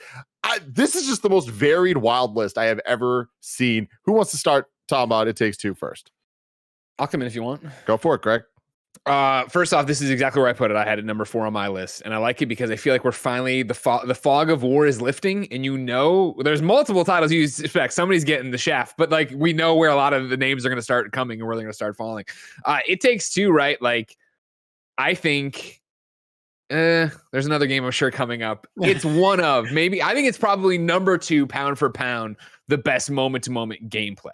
And I mean that in the way that they have all these different environments, levels that they drop you into. They give you a new gimmick every time that could be annoying, but I think Joseph Parris and Hazelight make it interesting and compelling. And Parris just talked about for Death's Door playing and having a grin on your face. That was me with every new It Takes Two level, where you drop in like, all right, cool, hammer and nails. Well, oh, and then you keep having those aha moments, or that's such a cool way of doing that as you play through this. And of course, having a co-op partner there on the couch with you, that's what it's all about. You have that together. You have these moments where, I played it mainly with Jen. And playing through with her, right? I'd have those moments where I'm steaming ahead, knowing, okay, come do this, come do that, direct the thing. But then there'd be those moments where the seesaw goes the other way, and she's on her side, and she sees the solution because she's thinking of it through the lens of her a gimmick that she has in our 2-part thing. And that plays into what they're doing with the story of communication, and obviously so on and so forth there, in terms of this couple that's going through such a rocky patch in their marriage, if not the divorce. And so like the environments are beautiful. They're handcrafted. It's one of those things that there's so much love put into all of that, these worlds, that I remember when we were talking about it at, I think maybe an EA Play, maybe just afterwards when Joseph Parris was giving more information. One of the messages he was putting out was, hey, like everything made for this game is made for that part of the game, meaning that they're not reusing assets over and over again. They're not reusing stuff. And this isn't a game that is, meant to be played what can you see? He wasn't putting collectibles in. Remember, that was one of his things. You're not running off into the corner to get collectibles. I want you to look at the world and see what's going on. And that sounded not like PR speak in the beginning, but it sounded like it's not something you hear often from developers. And playing through that game, it was like, oh, I get it. Like, this is meant to be like a Disneyland. It's meant to be like an experience. It's meant to be that, like, it's supposed to feel special moment to moment, even in the most mundane things. And I think that's one of the reasons it's impressive, but it's really the gameplay. Yeah, this is also number 4 on my list, and I would say that it is. Yeah, all of us. It's all of our number fours. It's such a fun game, and in terms of the actual design, it as a 3D platformer, if you want to call it that, even though I know there's a lot of action in there as well because the game does so many things. It as a 3D platformer, I think does so much, especially this last year when you look at it compared to the other platformers that came out. Because we talked about Psychonauts 2 and how creative that game is, right? And I think Barrett was the one that mentioned that, like, it's not necessarily everybody's cup of tea in terms of how it controls and all these things. And the other platformer I think of last year, 3D platformer I think of last year, is Ratchet and Clank, which I'll put on the other side of the spectrum in terms of, hey, this is a polished, like, linear, straightforward experience that feels so good to play and is so good to look at. It Takes Two, I think, meets in the middle in such a strong way of, not only is it polished, not only does it look beautiful, not only is it this fun story from beginning to end that really flows so well, but it's also one of the most creative games I'd say I've ever played, both on a level environment perspective, but then also just on a gameplay design perspective. The fact that level to level, you're doing something entirely differently. Greg mentioning that you're not reusing mechanics level to level, right? Like any mechanic they introduce is being used that level and then it's on to the next thing. It feels like such a Nintendo way of thinking in terms of how Nintendo designs their games. This game, this platformer feels like it is a successor to both a Mario and or a Astronaut Rescue Mission in terms of just how many different ways they give you to interact with the world and how they are flowing into the next thing, and the pacing is so good. And so I love that so much. I love how much variety there is in terms of what you're doing, in terms of camera perspective. Hey, we're changing genres to this now. Hey, you were going through this all these platforming obstacles. Now we're gonna put you in like an open environment to just hang out a little bit, go through, explore, throw snowballs at each other, do whatever. Okay, no, now here's a random PvP thing that we'll throw in. Now you can play chess against each other, right? It feels like every single moment there is something fresh and new to do, and it is relentless. It is nonstop in terms of throwing that shit at you. And I had fun the whole way through. I think my only gripe is that the game is a bit too long, but even with how long the game is, I still had fun the whole way through. By the end, me and my co-op partner were both like, yo, this has been a blast. Like, it is the most fun I've had with a co-op game. And yeah, like it is just an amazingly crafted game from beginning to end. So shout out to It Takes Two. I mean, that's the thing, is like, it's an amazing co-op game. Like, I love that it is a co-op game designed through and through. It's only a co-op game, and we don't get that often. And for it to be as high quality as it is, and like playing with familiar genres that we've, like 3D platformers, action games, like we've done this before, but to do it in this way, I think they really did something special. And that's why I'm excited to see it this high on the list, because it definitely did something. Like, I feel like A Way Out was them kind of like, hey, we have something cool here, but this, I think, was like definitely a step up for them, and I can't wait to see what they do next, even in a totally different genre. And it is gorgeous as all hell. Oh my gosh, like the fidelity in this game when you were playing, I've been playing it on PC, and it is so sharp looking, and like Greg was mentioning, all the art assets that Joseph Fares is mentioning, I think because it keeps on introducing new things to do. I was constantly saying, while I was playing with Nick Scarpino, I was constantly saying, damn, this is cool. Like, and that's, I mean, not the deepest level of analysis ever, but like, that's just what it is what it is. You just, a new thing is introduced and you go, damn, this is cool. And it doesn't feel laborious. It doesn't feel like I'm doing some stupid task to get to the next thing. I feel like each player was always giving something relatively either interesting to very fun. And I rarely ever felt like I was doing something that was a chore, or I never felt bored or annoyed with the game. Story-wise, take it or leave it. I don't really care much about what was happening in the story. I think the voice acting kind of put me off a little bit as well. But Andy, can you do an impression of the lady character saying Cody? Because that was my favorite, her saying Cody. Cody. Exactly, yeah. So good. So you're right. Forgot about that. I think that's what Jeez. holds it back the most, honestly, is that the story and then the acting, because that's what drove Jen to stop playing it. I was enjoying the gameplay so much, and she's like, I hate these people. So we'd get going, and she's like, I gotta stop, and then we get going, and she have to stop. you know who It feels like It's Always Sunny, but not Purpose in terms of the characters. Where it's like, you're shitty parents, you're bad parents. I was gonna say the male character father reminds me a lot of like a PG rated Hank Schrader from Breaking Bad. Just think about that, Greg. Next time you I'm hop thinking in, about you're it. like, this is Thinking Hank about Schrader it. from Breaking Bad. Hey, whoa, we're going to do this now, right? Like, he's just like trying to be really Damn it, cool. Marie, they're minerals. Anyway, yeah, they absolutely nailed it. Hazelight did a fantastic job, and this game just stays fun, and it's so consistent all the way through. Moving on. Oh, I have go It for Takes Two as my number 7. And I think one of my favorite parts about my list is I can make really strong arguments for all of them moving up or down. And I loved It Takes Two. I love the message of collaboration. You guys all touched on co-op, and I'm such a big fan of every single moment was engaging for both people. And one of my favorite moments of walking away from this game is my partner, Michaela, who played it with me, loved not only playing with me and seeing both of us work together, but then her playing with her father and her friends of going, oh man, I love seeing the other side. Or I like knowing like, man, Mike, you play so many video games. It's cool to be that person who's like, I'm kind of waiting around or I'm instructing what to do. And I think Hazelight and Joseph Ferris have really done a great job where not many other people can really dial in a co-op game like they do, where both players are engaged all the way through. And another big one, the Buddy Pass. You know, this is something in this day and age where we play now with Game Pass and other titles now going $70. Nobody's talking about the Buddy Pass, and nobody's continuing to push it just like Joseph Ferris has. So I loved It Takes Two and what they've done. Barrett, hit it. Number 3, Deathloop. Whoa. What the fuck is our list?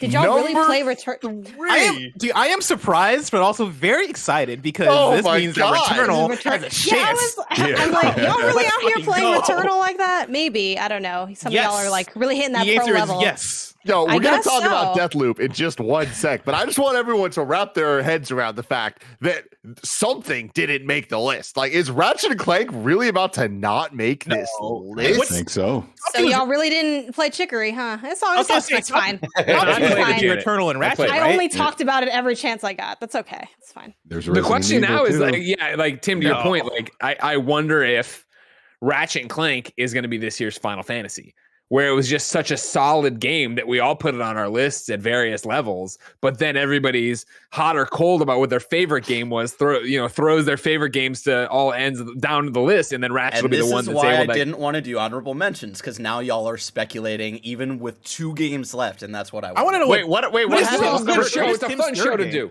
I don't What's know number- when. What's number 3? Deathloop. Oh, shit.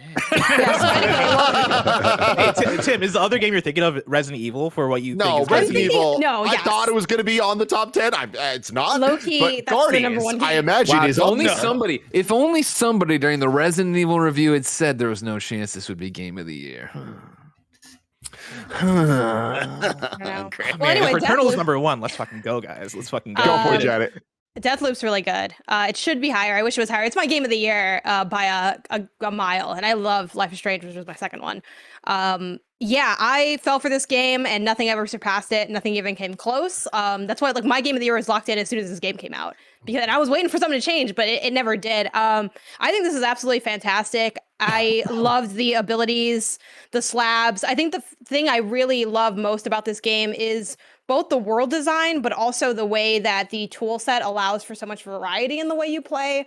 One of my favorite things is seeing other people play this game and how different it is than how I played it, and how much they're still having just as much fun. Like, I went in very much with a stealth build meets, maybe like some melee. Like, it's tough for me to remember because it was so long ago, but seeing other people just like use, I forgot what the name of the slab is, but the one where you can kind of teleport quickly up distances, like just scale the side of a mountain. And I'm like, Shift. wow, this The took shift. you, the shift slab. I'm like, oh, you just can shift through this level. Meanwhile, I'm out here, like, I'm in the brewery, like I'm avoiding bombs, like I'm doing a whole nother game. And I think learning the characters as well, like there's so much wonderful character design and writing in this. I think it does that super brilliant thing of picking up notes and getting like the Cliff Notes version.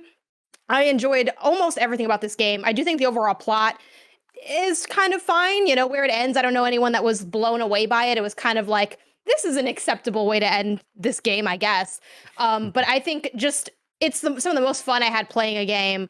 I think, all year, and it's just wonderfully crafted. And I have almost nothing but great things to say about this game. And the co-op was amazing too. Like I think the invasion system we've seen in a lot of games, but the way it was also just so integrated with what the story they were actually telling in a way that felt like this is a design choice that's fun, that changes the way you play, that's optional because you can just have the, computer be Juliana, but that also just ties in so well with the story. Like everything is just so thoughtful in this game, and that's why it's my game of the year. And I think that's the variable. It was wind up being my number 5. I dinged it a little bit because of the enemy AI, but then when I think overall of how it plays off, and this is basically like they say, this is a murder puzzle, makes sense. I think if the AI was a little too hard, that would really screw things up, because the Juliana aspect of it, that's that variable that always keeps you on your toes, no matter what you're doing. Because the second she comes in, I had to learn to not panic just because she's there. Because every time she would come in, we're like, oh shit, Juliana's here, now what I do? And I'm completely thrown off my game. But I absolutely adored it. I think, again, you talk about the way that the environments were laid out. It was great. Time of day, you'd have to go in, you pick up various clues, like you said, using the various slabs and everything. I thought the voice acting, and it was great. The dialogue that you would have between Colt and Juliana just always made me laugh. So yeah, it was a phenomenal game. And yeah, it wouldn't surprise me at all if it was people's game of the year, because I thought it was fantastic. For me, it was number 2 on my list, right behind Life is Strange. And I can't say enough nice things about Deathloop. I think what I didn't expect about it was twofold, right? Number one, how they could make such what I feel like is a complicated premise. I mean, time loops are one thing, but there's 8 visionaries, and this is happening, this is that. You got to know where this is and where you're gonna go. The fact that they could put such a dense idea into such a digestible format, where I never felt like I was missing something or wasting my time in the game. There'd be times where it's like, well, I really just want to chase this one guy, so I'll wait till morning, and I would skip the morning and go get it. But the game is so good at signposting and telling you what's available at that time when you start getting the clues and discovering the world, let alone the way they lay out that quest slab structure and the menus to go through and see exactly visually where you are on any of these things to get it all back together. That's the one thing that's impressive to it. But then it's the fact that you look at it, and I mean, it's arcane, obviously, but you look at it and you're like, okay, it's a first-person shooter. It's this kind of thing. It's a little bit BioShock. The fact that it's really a puzzle, that is really a puzzle game, and it isn't about going in there and being the best at headshots or being ready for crazy combat. Yep. It's about going in there and knowing that when you turn this corner, there's going to be a guy there. There always is. And he'll talk to this guy, and he's going to say that, and he's going to go there. And you start learning these levels in such a fascinating way that it's awesome to go from your first few hours with that game to then double back and remember what it's like 12 hours later when you are going in there and they are afraid of you. You know this place inside and out. And again, you know it inside out without, I think, being tortured. I never felt like I was having my face rubbed in it over and over and over again. It was, oh, right, he's going to be there. Oh, wait. And then you slowly start to assemble. Oh, wait, these are way easier to get this. Oh, I can just pick up these things. Well, if I'm using this power, blah, blah, blah. Like you get so amped up and super powered to come back into that world. And I'm not even talking about the upgrades, just how your own knowledge base builds on it. It is fun to play, and it is then fun to, okay, cool, how do I work everything against it? And to what Parris was saying, right, I really do feel like when you get to that point of being cocky of like, okay, cool, I know what's going on, that's when the flying the ointment of Juliana enters the thing. And if it is blessing entering my game and me just beating his ass, or it is just some random person that maybe couldn't get the game. I did. No, I put up the screenshot. It happened. Yeah. No, I think you left. I think the thing is I got there and like 2 seconds later you had to peace out. Well, I mean, I won. That's it. I won. I heard Greg won. Yeah. Thank you very much, Andy. Thank you very much. You said you beat my ass, but you didn't see me is the thing. Well, I mean, beating your ass would just be winning the game. You know what I mean? Because I got the whole thing of me. My Colt was cheering and your Juliana was like, oh, shucks. Yeah. I was just dead to rights there. I was as slow as Andy is in America. It's one of those things where I think that game just does so much. Side. What the fuck? This is a game that I am really sad I wasn't part of the review crew for, because I didn't get to play it in such quick succession, and this game fell out of my top 10. And I think I would have enjoyed it a lot more had I been playing it nonstop over at least 3 days or so, 3 or 4 days. I ended up playing a bit at the beginning, and then my interest was pulled somewhere else, and then I went back to it, and my interest was pulled somewhere else, and I just played it in chunks that did, I think, a disservice to the game. I think the game is immaculately designed, and I think it's got a really cool world and a great sort of sci-fi concept. But I do think that, playing it in chunks made me dislike the game a bit more than I likely would have. I think the story was a bit weak as well, and near the ending, I was just pretty dissatisfied with what was happening. I do think the world offers a lot of really cool puzzles that don't result in a whole lot of cool results. Because there's a lot of puzzles around the world that are like definitely not anything to do with the story. They might have some ties to different characters, and you're trying to figure out these things. And it's like, oh, I could do the main mission, but I really want to figure out this one thing because it seems really cool and badass. And you get the reward, and it's like, that wasn't worth it. I'm less satisfied, and I wish I didn't try this. I still think the game is great. I think it's maybe like my number 13 or so. And I would have said this was number 10, but again, I was telling Barrett, I feel like before I started making my top 10, I would have said there was about 20 games in my top 10. Yeah, totally. Bless, you had your hand raised? Yeah, bouncing off of Andy, right? I'm somebody who was part of the review crew, and big shout out to Bethesda and Arcane in the review process, because we had our codes for a while. We really had time to sit down and digest it and play it in a very natural way. And as somebody who played it in a very natural way, I probably played it over the course of 2 weeks, I want to say. It took me to beat the game. Even with playing it in that sense, by the end of the game, I was kind of suffering, just in terms of me being like, oh man, okay, this is going long. I get it. Like I've been here for a while, right? It was the thing of, in the first few hours, it was me trying to wrap my head around, all right, how does this game work? All right, how does residuum work? How do I keep my weapons? How does all this go?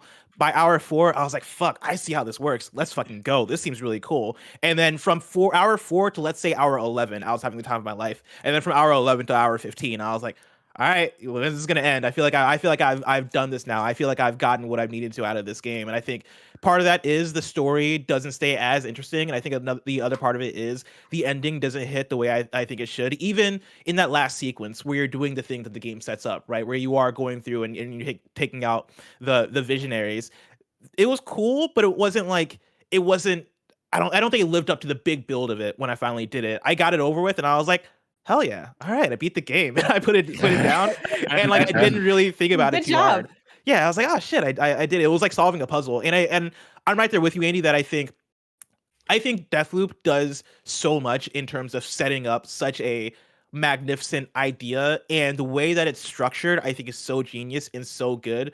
But in the way that you come down on the results, a lot of the times I don't think it hits as polished and as perfectly as it could in a lot of moments, because so much of the heavy lifting in the game really is it putting together this magnificent puzzle that it doesn't often have the time to focus on what the results of that puzzle is when it comes to story, when it comes to like the little moments, when it comes to the discoverable things in the world. One of my critiques while on the review is that I wish the game had even more discoverable weapons and shit. It has some that are really cool, but I wish it went even further, because they build in this cool rarity system that is akin to a Fortnite or any other RPG that you would play, where it is purple, blues, and like that level of rarity where you can find better guns.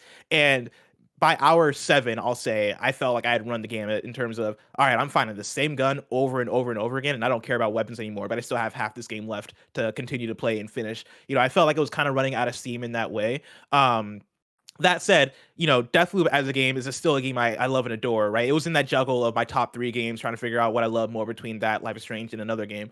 And, it's still up there because I think Deathloop does such a good job of finding the strengths of Arcane and translating that in a way that really makes their design shine. Dishonored 1 and 2 made me really dig Arcane as a studio. Deathloop, I'd say, made me a fan, so much so that I went back and I played Prey, because I was like, fuck, man. After I played Deathloop, I was like, man, these guys know what they're doing. Let me go play this other game that they made. And playing Prey made me fall in love with that game too, because all of their games have such good immersive sim design in terms of how they implement stealth and how they allow you to choose the way you play. And talking to Greg and talking to Jane and talking to whoever else about the ways they played versus the ways I played, I was surprised when somebody would be like, yeah, no, I didn't use shift, or I didn't use this weapon, or I used this weapon instead. That was always an interesting conversation. People didn't use shift? to have. What the fuck? Yeah, I didn't use shift. I wasn't shifting. I was just walking around like I was invisible. I was stealthing the whole time. Oh my god! Unsurprisingly, me and Greg played exactly the same and did the same thing at the as end. usual. Shifting around and linking fucking 10 enemies together and hitting one head. I didn't use that one either. Oh, it's so good. Yeah. I was just slowly walking through the world. I was like, you can't see me because I'm invisible. But before we move on, I do want to shout, I know Blessing for you. the mechanical ending wasn't as grandiose as you kind of hoped it would be. For me, it was the opposite. I felt like that was like, when I say I didn't like the ending, I mean like the actual plot point, Story. what the end result is in the story. Yeah.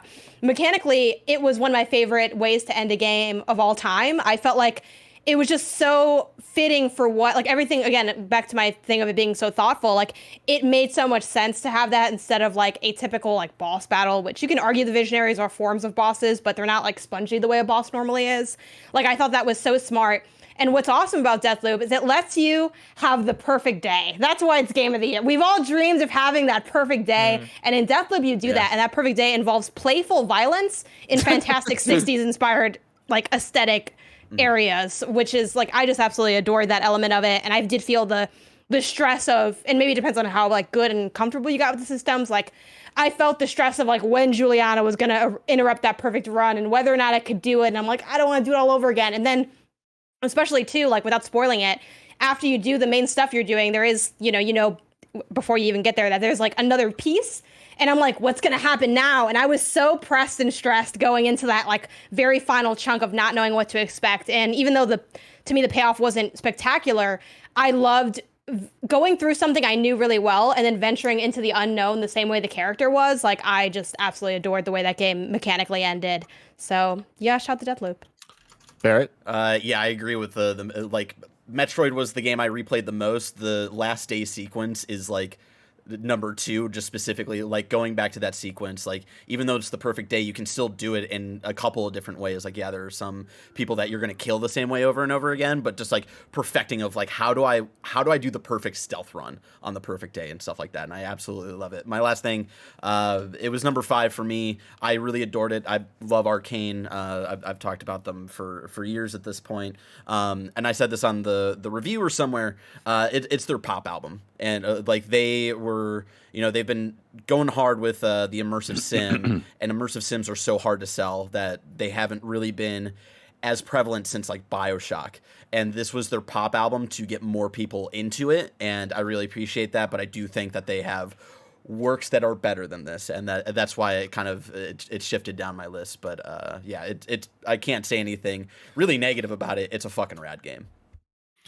Well, let's get into it. The penultimate KindaFunny Game of the Year 2021. Number 2, Returnal. What the hell is number 1? Wow. Motherfuckers. Wow. Bless. Kick it off. Kick it off. Actually, Parris, was this on your list? Yeah, I had it at number 3. Okay, because Parris, I know you need to bounce in a couple minutes, so let's get your thoughts in here on Returnal.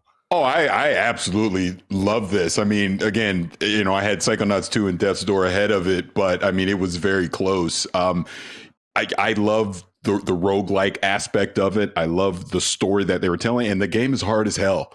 And I know it's not for everybody. And I hit the struggle bus many a night trying to get through the various biomes of this and completing it, but it felt worth it to me. I love the environments. I love how it took advantage of the DualSense as an example on the PlayStation 5. Like you could literally feel the raindrops in your hand at certain points. It was very atmospheric, and I adored it. There was a lot of cussing that happened at various points where I wasn't getting that perfect roll on a weapon to be able to advance through whatever procedural, environment room it put me in at the time. And all of a sudden I got dropped in there with like this freaking mini boss that just destroyed me. But I loved every minute of it. And I want more people to play this. This is Housemarque's best game they've ever made. And You're here. Yeah. And I want more of it. So yeah, absolutely. Returnal was third on my list, and again, highly recommended. Greg? Returnal was number 3 on my list as well. Earlier, I started to say something about It Takes Two's gameplay, and I stopped myself. I think Returnal is the best gameplay of the year. I think the gunplay, the way the systems cross over with each other and mesh into what you actually do level by level is insane. I'm with Parris as somebody who's covered Housemarque for a long, long time now. This is their best work, and I'm happy to see them get the praise they deserve for it.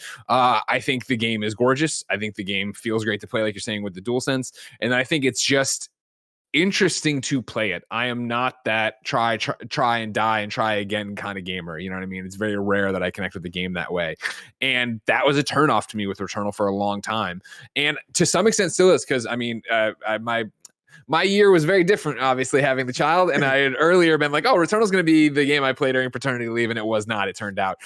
So I still haven't beaten Returnal. But the thing about Returnal, of why I think I can sit here and talk about how much I love Returnal, is the fact that, to me, Returnal has never been about beating it. It is about beating that next step. It is about getting a little bit further. It is about figuring out how to use that new thing, how to go to the item shop in the game, right? And get the new thing to go do the different thing. What the trade-off is in this. Every run is a run to itself, where I've never felt the pressure, the gun to my head to go through and, all right, now I have to beat it. I have to roll credits on it. I've just enjoyed my time with that game, which is a weird thing. And, you know, for me, the 15-year veteran of reviewing video games definitely doesn't feel right. It doesn't feel right that I haven't rolled on credits on Returnal, but I love Returnal. But it also doesn't feel wrong for what that game is. For what I'm getting out of that game, just going in there, getting a few runs is great. You know, turning over my phone to check on Benjamin's baby monitor, but seeing the update of somebody who's died in Returnal from my PSN friends that I still get to this day is great. Like, Returnal's something special. I love that you still have that on. I think it's really cool. I like seeing Brian Keltner fail all the time. Paris, I know you have to leave. Yep. Thank you so much for joining us. This has been super awesome. I'm dying to know what number one's going to be, but please continue. I'll slack all you. right.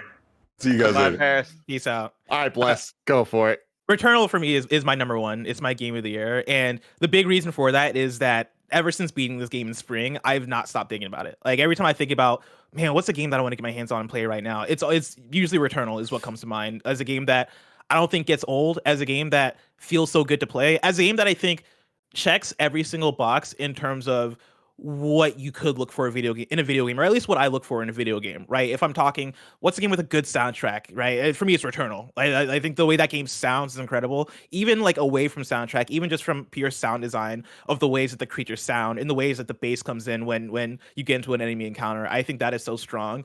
When you talk about presentation, I think it's a gorgeous game. The enemy design is phenomenal. The way that the tentacles look coming out of enemies, or the bullet hell sequences look like as enemies fucking like throw hundreds of bullets at you.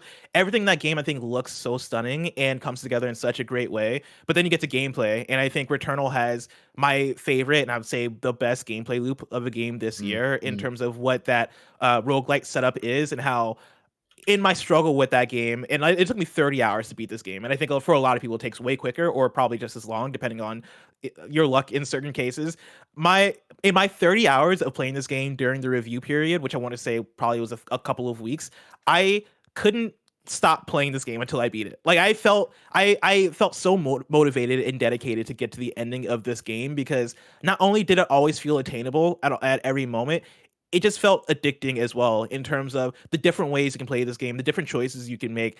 Do I want to take the risk and go to this optional room that I know might hold a super powerful boss enemy that if I kill, I can get a really good gun, or I can find the what was it called? The electro pylon driver, right? Which is my favorite gun, or I can find whatever other gun I'm looking for. Sure, let me take the risk. And whether I die or whether I make it through, it always felt like it was on me. I never felt like any moment I was like, god damn this game. Like, fuck this game. This game is making me, this game is bugged out, or this game isn't balanced well. I always felt like every decision kind of fell on me to figure out, like, all right, what are the ways in which I need to get more powerful, or I want to get more powerful, so that I can prepare for the next room or the next boss. And I absolutely love that with the game. I love the weapons. I love the feel. Parris mentioned the DualSense. I love the DualSense integration. I thought it was really clever, and also felt very good, which can be hit or miss when it comes to finding ways to use the hardware like that. But I think they really nailed it. And yeah, there aren't enough good things I can say about the game. The house stuff with Celine and her story, and the horror elements that they built into the game, I thought were really strong and really well done. It did not get in the way of gameplay, which is huge for me, because when I'm playing a game like that is so focused on the loop and so focused on the gameplay, I do not want story and narrative to get in the way of that. And even though when you go to the house, that kind of stops you when you are in this first person, you're doing that stuff, it never lasts too long. And for me, it was always interesting. I was always curious about, like, all right, where is this going? Or like, what's up with the spaceman? Or like, what the fuck is happening in this house, right? What is Celine's story? How did she get here? All of that stuff was super fascinating. The voice logs were super fascinating. The collectibles were super good. And yeah, I can't say enough good things about Returnal. I think it is the strongest game this year. From when you just look at across the board, what does a game do that is pushing it further? I think Returnal checks pretty much every single box that you could. Anyone else have thoughts on Returnal? Andy Cortez? Yeah, it's pure fun gameplay. I think the shooting aspect of this video game far outweighs any of the story stuff. I still feel like I was fairly interested in what happens with these story twists, but what kept me going was the difficulty. I think I had so much fun with it because it was as difficult as it was. And this is a game that I am praying, and I know with Sony's track record will likely come to PC because I want to replay it with keyboard mouse, and continue to replay it and have a reason to come back to it because it is so much fun. There are some really kind of stunning boss fight set pieces when it comes to music and stuff that they just really can show off not only what's happening visually but audibly as well. And I think the game just absolutely knocks out of the park with the 3D audio as well. It just sounds great and it feels really, really fun to play.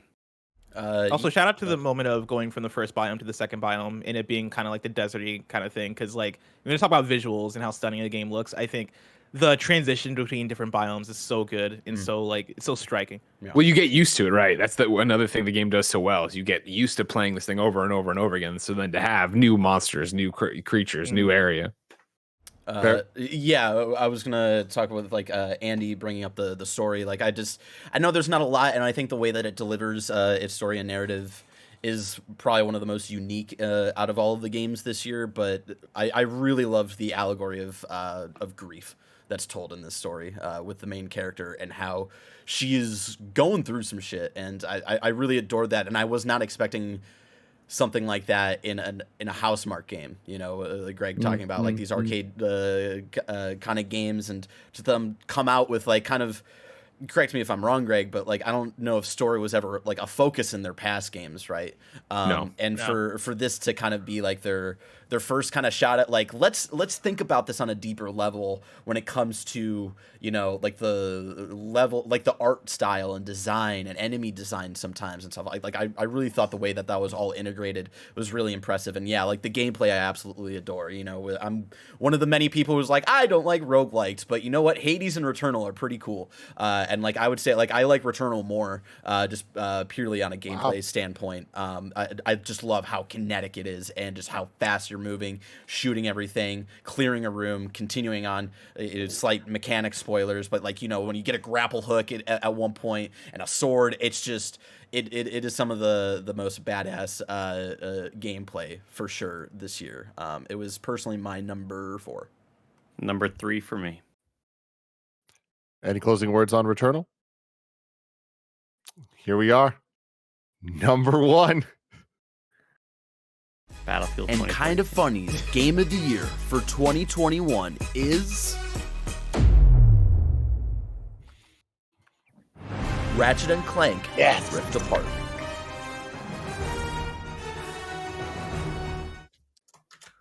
Ratchet and Clank Rift Apart. Number 1 game of the year. You love to see I love it. that. Kebabs is crazy, losing man. his mind somewhere. I've not seen many other outlets give Ratchet and Clank Rift Apart. I don't Game think of the I've year. seen any Yeah, other I wonder why outlet. that is. Yeah, and I think it's a bummer because like it's such a strong game that like I think deserves it at least from somebody. So the fact that we're giving it to Ratchet and Clank, I think is so good. Yeah, man. I liked how we did this because it really just shows like how varied games can be and how different all these lists are. Like at the end of the day, I think only 3 of my games even made it on this. And yeah, Ratchet and Clank would not be my number 1, but hey, it is our collective number 1. Who wants to start talking about what they loved so much about Ratchet and Clank Rift Apart? I can go. Go for it, Andy. This was my personal number 1. This stayed number 1 with me throughout the whole year. Wow. I think this is Insomniac's best game. I think it is, again, just pure fun gameplay personified. It is great combat, awesome movement. They took whatever worked in the PS4 remake of Ratchet and Clank and just improved upon it. And said, let's add more stuff to your kit. Let's make movement better. Huh? Let's add a dodge. Kit, very, very nice. But just really cool. I don't think the story is anything phenomenally done by any means, but like it still hit me pretty big in certain moments. In the way that like a big budget popcorn movie might hit me emotionally. I think I had mentioned this during our Game Awards predictions, but to me, this is like me giving a comedy movie best movie of the year, like a comedy movie winning Oscar Best Picture, because it probably shouldn't, because other games are doing story better. Other games are more emotionally impactful and are more artsy, right? But I just think Ratchet and Clank is just so much fun, and even when we talk about the moments that you're not doing big shooty stuff, it's still like fun puzzles that I'm actually digging, and I normally hate shit like that. And I just think that like I never didn't have fun in this game. I think visually this is a technical marvel. Like Insomniac is just on another level with this game when it comes to even the and again, this is coming from somebody who had just beaten the PS4 remake, and I know a lot of people who played it were who had grown tired of the sort of grinding set pieces. I loved that shit. I thought it was just like visually stunning, and it's just a cool way to show off the tech. And as somebody who really digs visuals, I had an absolute blast with this game. I loved having new loadouts and leveling up weapons. It's just fun as shit. This game's great. I had this at number 6 personally, and I think the thing that does put it in the number 1 conversation is the technical side of it. I think the what Insomniac has done using the PlayStation 5, I don't think we've really quite seen yet by anybody else. Like I think that a lot of the levels that we got that kind of use the dual kind of multiversity Nexus points or whatever I don't remember what they're called, but that stuff was wild, and it was such a visual treat, like Andy likes to say. The audio in it's incredible, and I think the performances from all the voice actors were well written, fun, and like they're really, really high quality. Like I think that's the type of stuff that puts that in the conversation. I don't necessarily think that it did anything new or fresh. I don't even think it's the best Ratchet and Clank game, but I think it's a very high quality video game that I think everyone should play. So with that, I think that's one of the things you're talking about and what Andy's talking about, right? Where he's like, oh, well, this game did story better, or this game did something else better, right? Ratchet and Clank is an incredibly solid game start to finish across the board. And maybe it doesn't have the highs that some of these other games we're talking about does, but I also think it doesn't have necessarily the lows of some of those. Like I had a great time playing Ratchet and Clank. I thought I went through and platinumed it, right? And had a great time all the way through platinuming it. Like the mechanics are fun. The characters are cool. The story's good. It's gorgeous. Obviously it feels good with it does everything right. And that's why I think in a year where the playing field is so open for game of the year, something like Ratchet that is like if you were saying, hey, I'm going to give you a modern Ratchet and Clank on a system, this is what I would envision, right? And Insomniac nails that and gives you a incredibly fun few hours with these characters in this world and back in there, let alone the mechanics of using the rifts and jumping between them and, having the introduction of Kit and having all these new characters and all these new experiences and having, Ratchet and Clank split up and how does that play out? And how does it go? Like, this is a great game. Yeah, I think when you look at it and you look at compared to so many of the other games on our list, I think the fact that it's our number 1 speaks volumes, because it is a game that I would assume is on all, if not almost all of our lists. I will give this factoid now. It is the only game that made every single one of our lists. Yeah, and I think that makes a lot of sense, because when you Greg mentioning that like some games may have higher highs, but like maybe other games have lower lows as well. I can look at every single one of these games and go, all right, Deathloop. I can see people not liking Deathloop as much because of certain things. Life is Strange isn't for everybody. The Hitman 3 isn't necessarily for everybody. Forza Horizon 5 isn't for everybody, right? Like, there's something about Ratchet and Clank that I think speaks so broadly, and also speaks broadly in such a powerful and polished way where I don't think you can get more like good on the AAA level than Ratchet and Clank in terms of a game that has its shit together. Ratchet and Clank Rift Apart had its shit all the way together in terms of it looks good, it plays smoothly, the characters are level and awesome, the moment-to-moment gameplay is fun, it didn't last too long, right? I think it is such a strong game on so many levels, and it's a game that, playing a modern Ratchet and Clank game for me, I know it's super special because Ratchet and Clank, I think going back, and I know this is the case for multiple of us, that going back, Ratchet and Clank is a game that means so much to us on a franchise level. It's a game that it's a game that I remember so fondly on the PS2, and then playing it again with the remake on the PS4. It's a game that brings back memories for me, and it's a game that I think has a lot of attachment in terms of that platform and those characters and what they mean to us. And playing, if you showed me Ratchet and Clank Rift Apart when I was like 10 years old, I wouldn't believe it. I'd be like, no, there's no way that this game can look and play this good. But playing it in 2021, felt like a dream. And yeah, like I think it for sure is a game that is deserving number one. And again, I'm glad somebody is giving Ratchet. I'm glad it's us, honestly. I'm glad that we're giving Ratchet number one. Yeah, I just wanted to point out that like it's wild to me that a mascot platformer can be that great all across the board. Yeah. And I think Greg nailed it and Blessing reiterated it, but yeah, there's no lows in this game to me. I like, unless you're going for the platinum and maybe you got annoyed with sort of the Bears. Yeah. So if you That's got it, though.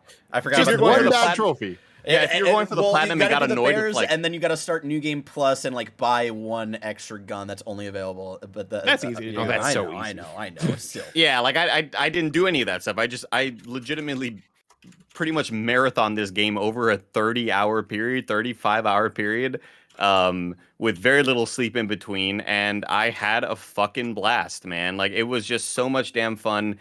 And yeah, again, I just want to reiterate like a PS2 mascot platformer game is that great all across gameplay, sound, music, dialogue, cute characters. Like it's got fucking everything, dude.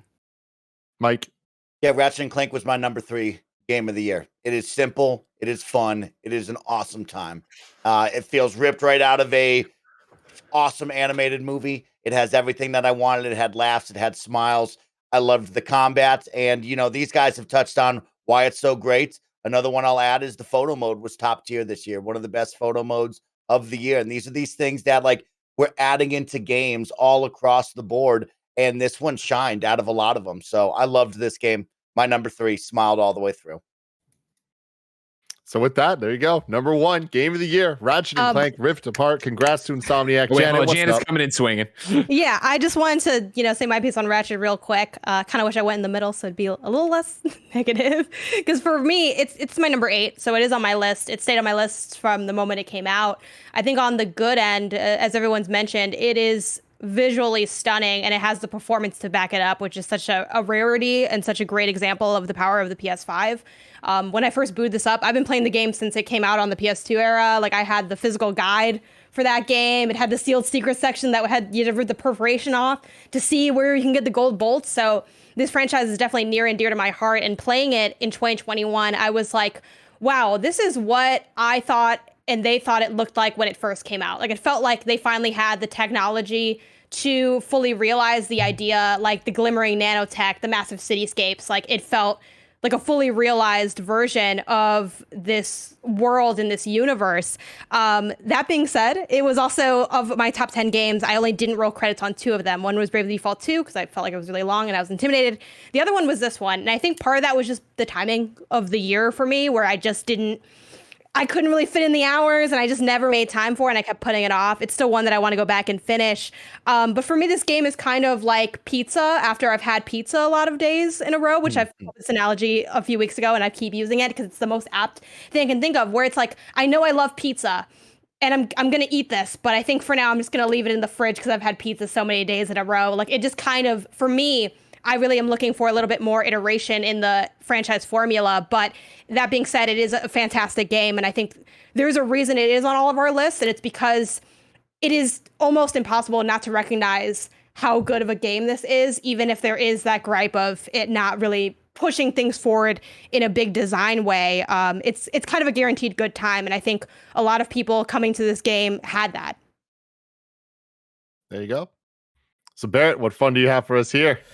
All right, so we've got some stats and breakdowns. I know people want to know honorable mentions, things like that. First, I will break down the final scores of the top 10 list because I know people are probably interested in that. Hitman 3, I'm going to go from 10 up. Hitman 3 came in at 15 points. Forza Horizon 5 came in at 18 points. Metroid Dread came in at 21 points. Psychonauts 2 came in at 28 points. Halo Infinite and Life is Strange both came in at 29 points. Death's Door at 31 points. It Takes Two at 32 points. Deathloop at 40 points. Returnal at 41 points. Ratchet and Clank Rift Apart 42 points. God damn it! Damn it! And I switched quadruple around. checked all of the numbers and stuff like that just in case, because I knew, I was like, I don't hate Ratchet and Clank Rift Apart being number one. I really loved my time with it, but I know it's gonna be a spicy meatball take. So I was just like, let's just make sure. It's a spicy meatball take only because it's not like all of our number ones, right? Like only one of us, I assume, probably have it at number one. If only I got good enough to play through Returnal. I just couldn't do it. I'm like, I don't want to take the time. It's too hard. I forget what podcast it was. I think it might have been during a post show where I think Barrett was like, hey, like, don't try to play the game or whatever. And I was like, dude, I don't play the game, right? I just give my list as honest as it is. Man, if I played the game a little bit, should have played the game. I should have played the game a little. I could just notch down Ratchet just one spot. Did anyone play the game? Because I didn't. I totally made my list from the heart. Yeah. I voted from the heart. I did my top 10 list like on a stream like a month ago, so I just used that list. So What was number 11, Barrett? So yeah, hold on. Let's get into, because I know there's questions of weighted scores, and like one of the suggestions from last year in the comments, because I looked through the Gamescast comments of Game of the Year last year just to see like, were there any like improvements or anything that I can improve this experience and the process and all of that. And one of the comments was like, first place should get 15 points, second place should get 11 points, and then from third down should get 9, 8, 7, 6, 5, 4, 3, 2. And I did the weighted scores after I'd already calculated and made all the top 10 assets. I was like, I'm interested. With the weighted scores, Ratchet and Clank still would have been our Game of the Year at 54 points. Deathloop at number 2 with 51, and Returnal at number 3 with 50. The biggest boost that would have gotten, like, it was pretty much the same list, just like reorganized a little differently. The biggest boost on that top 10 list would have been Psychonauts 2, jumping from 7th place to 4th place because both Parris and I had it at our number 1. A couple of other comments I think from last year were like, oh, it should be the popular vote. Whatever game gets the number 1 vote the most should be Game of the Year. If we went by that logic, it would have been Psychonauts 2, which again, I would have loved. It was the only game that was voted on more than once at the number 1 spot. But again, I don't think that's the best way to do it. So if we get into honorable mentions here, fun fact for y'all, of the 8 of us, there are a total of 34 different games voted Hell on. yeah. That's awesome. As we saw, What a great year. I know. As we saw, 11 of them made it into the top 10. And out of the 23 other games that didn't make it into the list, only 4 got 10 or more points. And those 4 are going to be the ones that we honorable mentioned. That doesn't mean that the other 19 only got voted on once. There were like a handful of games that got voted on twice, but they were so low on both of the votes that they only got like 6 or 7 points or something like that. So the honorable mentions at 13th place, we have Kena Bridge of Spirits at with 10 points. Hell yeah. At 12th, Okay. tied for 12th place, we have The Artful Escape and Hey, Chicory, A Colorful Tale. At Janet, 11 what's points. up? There we go. There we go. So us We repping ended hard. up together anyway. Yeah. You I put it know? at number 1. I put Artful Escape at number 1, and I was like, you know what? I know that this isn't gonna do shit for this entire scale, but I was will like, say, I gotta too, I had be Chicory true to at my number heart, 3, man. but Yeah, I was the only other person who voted for Chicory, Janet. So you know what? wow, We had each really? other. Yeah. It's in my That's honorable interesting. mentions. It's my You know, personal I honorable don't recall asking you anything, Blessing. So. mentions. But you're looking at me. I will say, though, I was looking at you. How could you tell? You don't even know how the squares are laid out. I will say though, Tim and Mike definitely had the most unique lists. Yeah. And then I would say the honorable mention coming in at 11th place was Marvel's Guardians of the Galaxy at 13 points. I am shocked that didn't make our top 10. Guardians honestly. got booted out of my top 10 because of a little game that is Polygon's Game of the Year, Inscription. That got booted out of Guardians got booted out of the number 10 spot because of Inscription, and you all need to fucking play Inscription. Yeah, that was the Holy thing where I fucking was like, shit. okay, Guardians is here. Okay. And then Andy was like, hey, I need to change something. I was like, all right, good thing I didn't start making assets. What do you need to change? And he sent it. And I was like, oh, this is like, I think originally Life is Strange was tied with Psychonauts 2, and Halo Infinite was the only game at number 6. And that, like, I think it was Hitman or Guardians was like above Hitman 3 by like a point or something like that, and then. When we revealed number 2 was Returnal, there was that moment where I'm like, it's Ratchet, and I'm like, but if it's Guardians, I'm never gonna hear the end of it. I wanted it to be Guardians never so gonna hear the end of it. badly, man. Guardians is a better game than Ratchet. I'm gonna say that, but you're insane. I like that game. That's crazy. I hate playing. I love the story of that game. I hate playing that game. They're both good. I don't want to finish either of them. Like, I'd like to have them done because I know there's good things there. But yeah, Guardians. 2 more stats I have. As I said earlier, Ratchet and Clank was the only game that was on every single one of our lists. Coming at tied at second place, we had Returnal, Deathloop, It Takes Two, and Halo Infinite coming in second place with each 5 votes. Tied at third was Death's Door, Life is Strange: True Colors, Psychonauts 2, Metroid Dread, and Forza Horizon 5, all coming in with 4 points. Death's Door made it above Halo Infinite just because it was I think it was like 3 of our number 2, so it was just like getting more average points than Halo Infinite did, even though Halo Infinite had more points. And then the last thing we need to talk about, because one of the most comments I saw most frequently while checking the last year's Gamescast was Andy Cortez. And people being like, he is the biggest gamer. He needs to be a vote. Why wasn't he a vote on this year? And it just so happens that Andy Cortez was the last vote of the year. And so I was tabulating, everything that was going on as votes were coming in, and I did find it interesting that before Andy voted, Deathloop was at that point the game of the year. Returnal was still number 2, and Ratchet and Clank was number 3. And so I thought that was an interesting Andy's fault.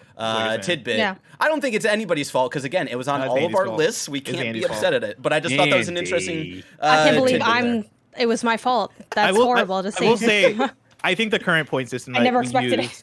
The current point system, I think, is the most representative, just based on you telling us. Yeah, and that was like that's why I wanted to argue against the weighted scores, because I was like, yeah, I love Psychonauts 2 being at number 4, but I think it's more representative of us as a whole, it being down at number 7 and stuff like that. So I'm glad that I did things like that just to see like the what ifs, essentially. Also, Barrett, give it to me straight. Was I the only person that included the Forgotten City in their list? Yes. What are the anti-honorable mentions where it's like literally only one person thought this was? Well, definitely. I'm sorry to say, Inscription was Andy was the only person who voted for that. I don't Andy, have a fun one I put on my list. Boomerang X. Oh, yeah, that's wow. That is definitely a tip of the cap for me. That's like some of the most fun I had playing. So that's like I think that was 16 for me, 15 or 16. Yeah, I put it at number 9. But for me, it was just like, it is just pure fun, and it does not overstay its welcome. It's just, to me, that's a video game, man. Yeah. Good for you. 3.5 hours. Yeah, Forgotten City. A lot of Forgotten City, I think, was only voted on once. Near Replicant was only voted on once. Persona 5 Strikers was tied for last place because I voted for it, but it was also my number 10, so it only got 1 point. Marvel's Avengers was voted. I wonder by who. God. No. Wait, Greg, you put that in your number 10? Or in your top 10? Number 10, I know it's a waste of votes. I just put it there. And I have my Slack pulled up. When I submitted it, 1 minute later, Barrett just goes, God damn it, lol. And he goes, Avengers came out in 2020, Greg. I didn't get to make my giant bomb list this year, so I had a whole bunch of poison in me. I had to get it out. Some other shouts outs. I love that Mike really was championing Age of Empires 4. He also had Sea of Thieves. He put in Sea of Thieves, and he was the only one who voted that because of Pirate's Life, and I thought that was really unique and cool that you put that on there, Mikey. And yeah, I'll go through the other ones. Before Your Eyes, Bravely Default 2, Resident Evil Village, Solar Ash, Unpacking, Bowser's Fury, Mario Party Superstars, Toem, Far Cry 6, House of Ashes. Those were all the other games that were voted in but didn't have the stuff. Kana was my number 8.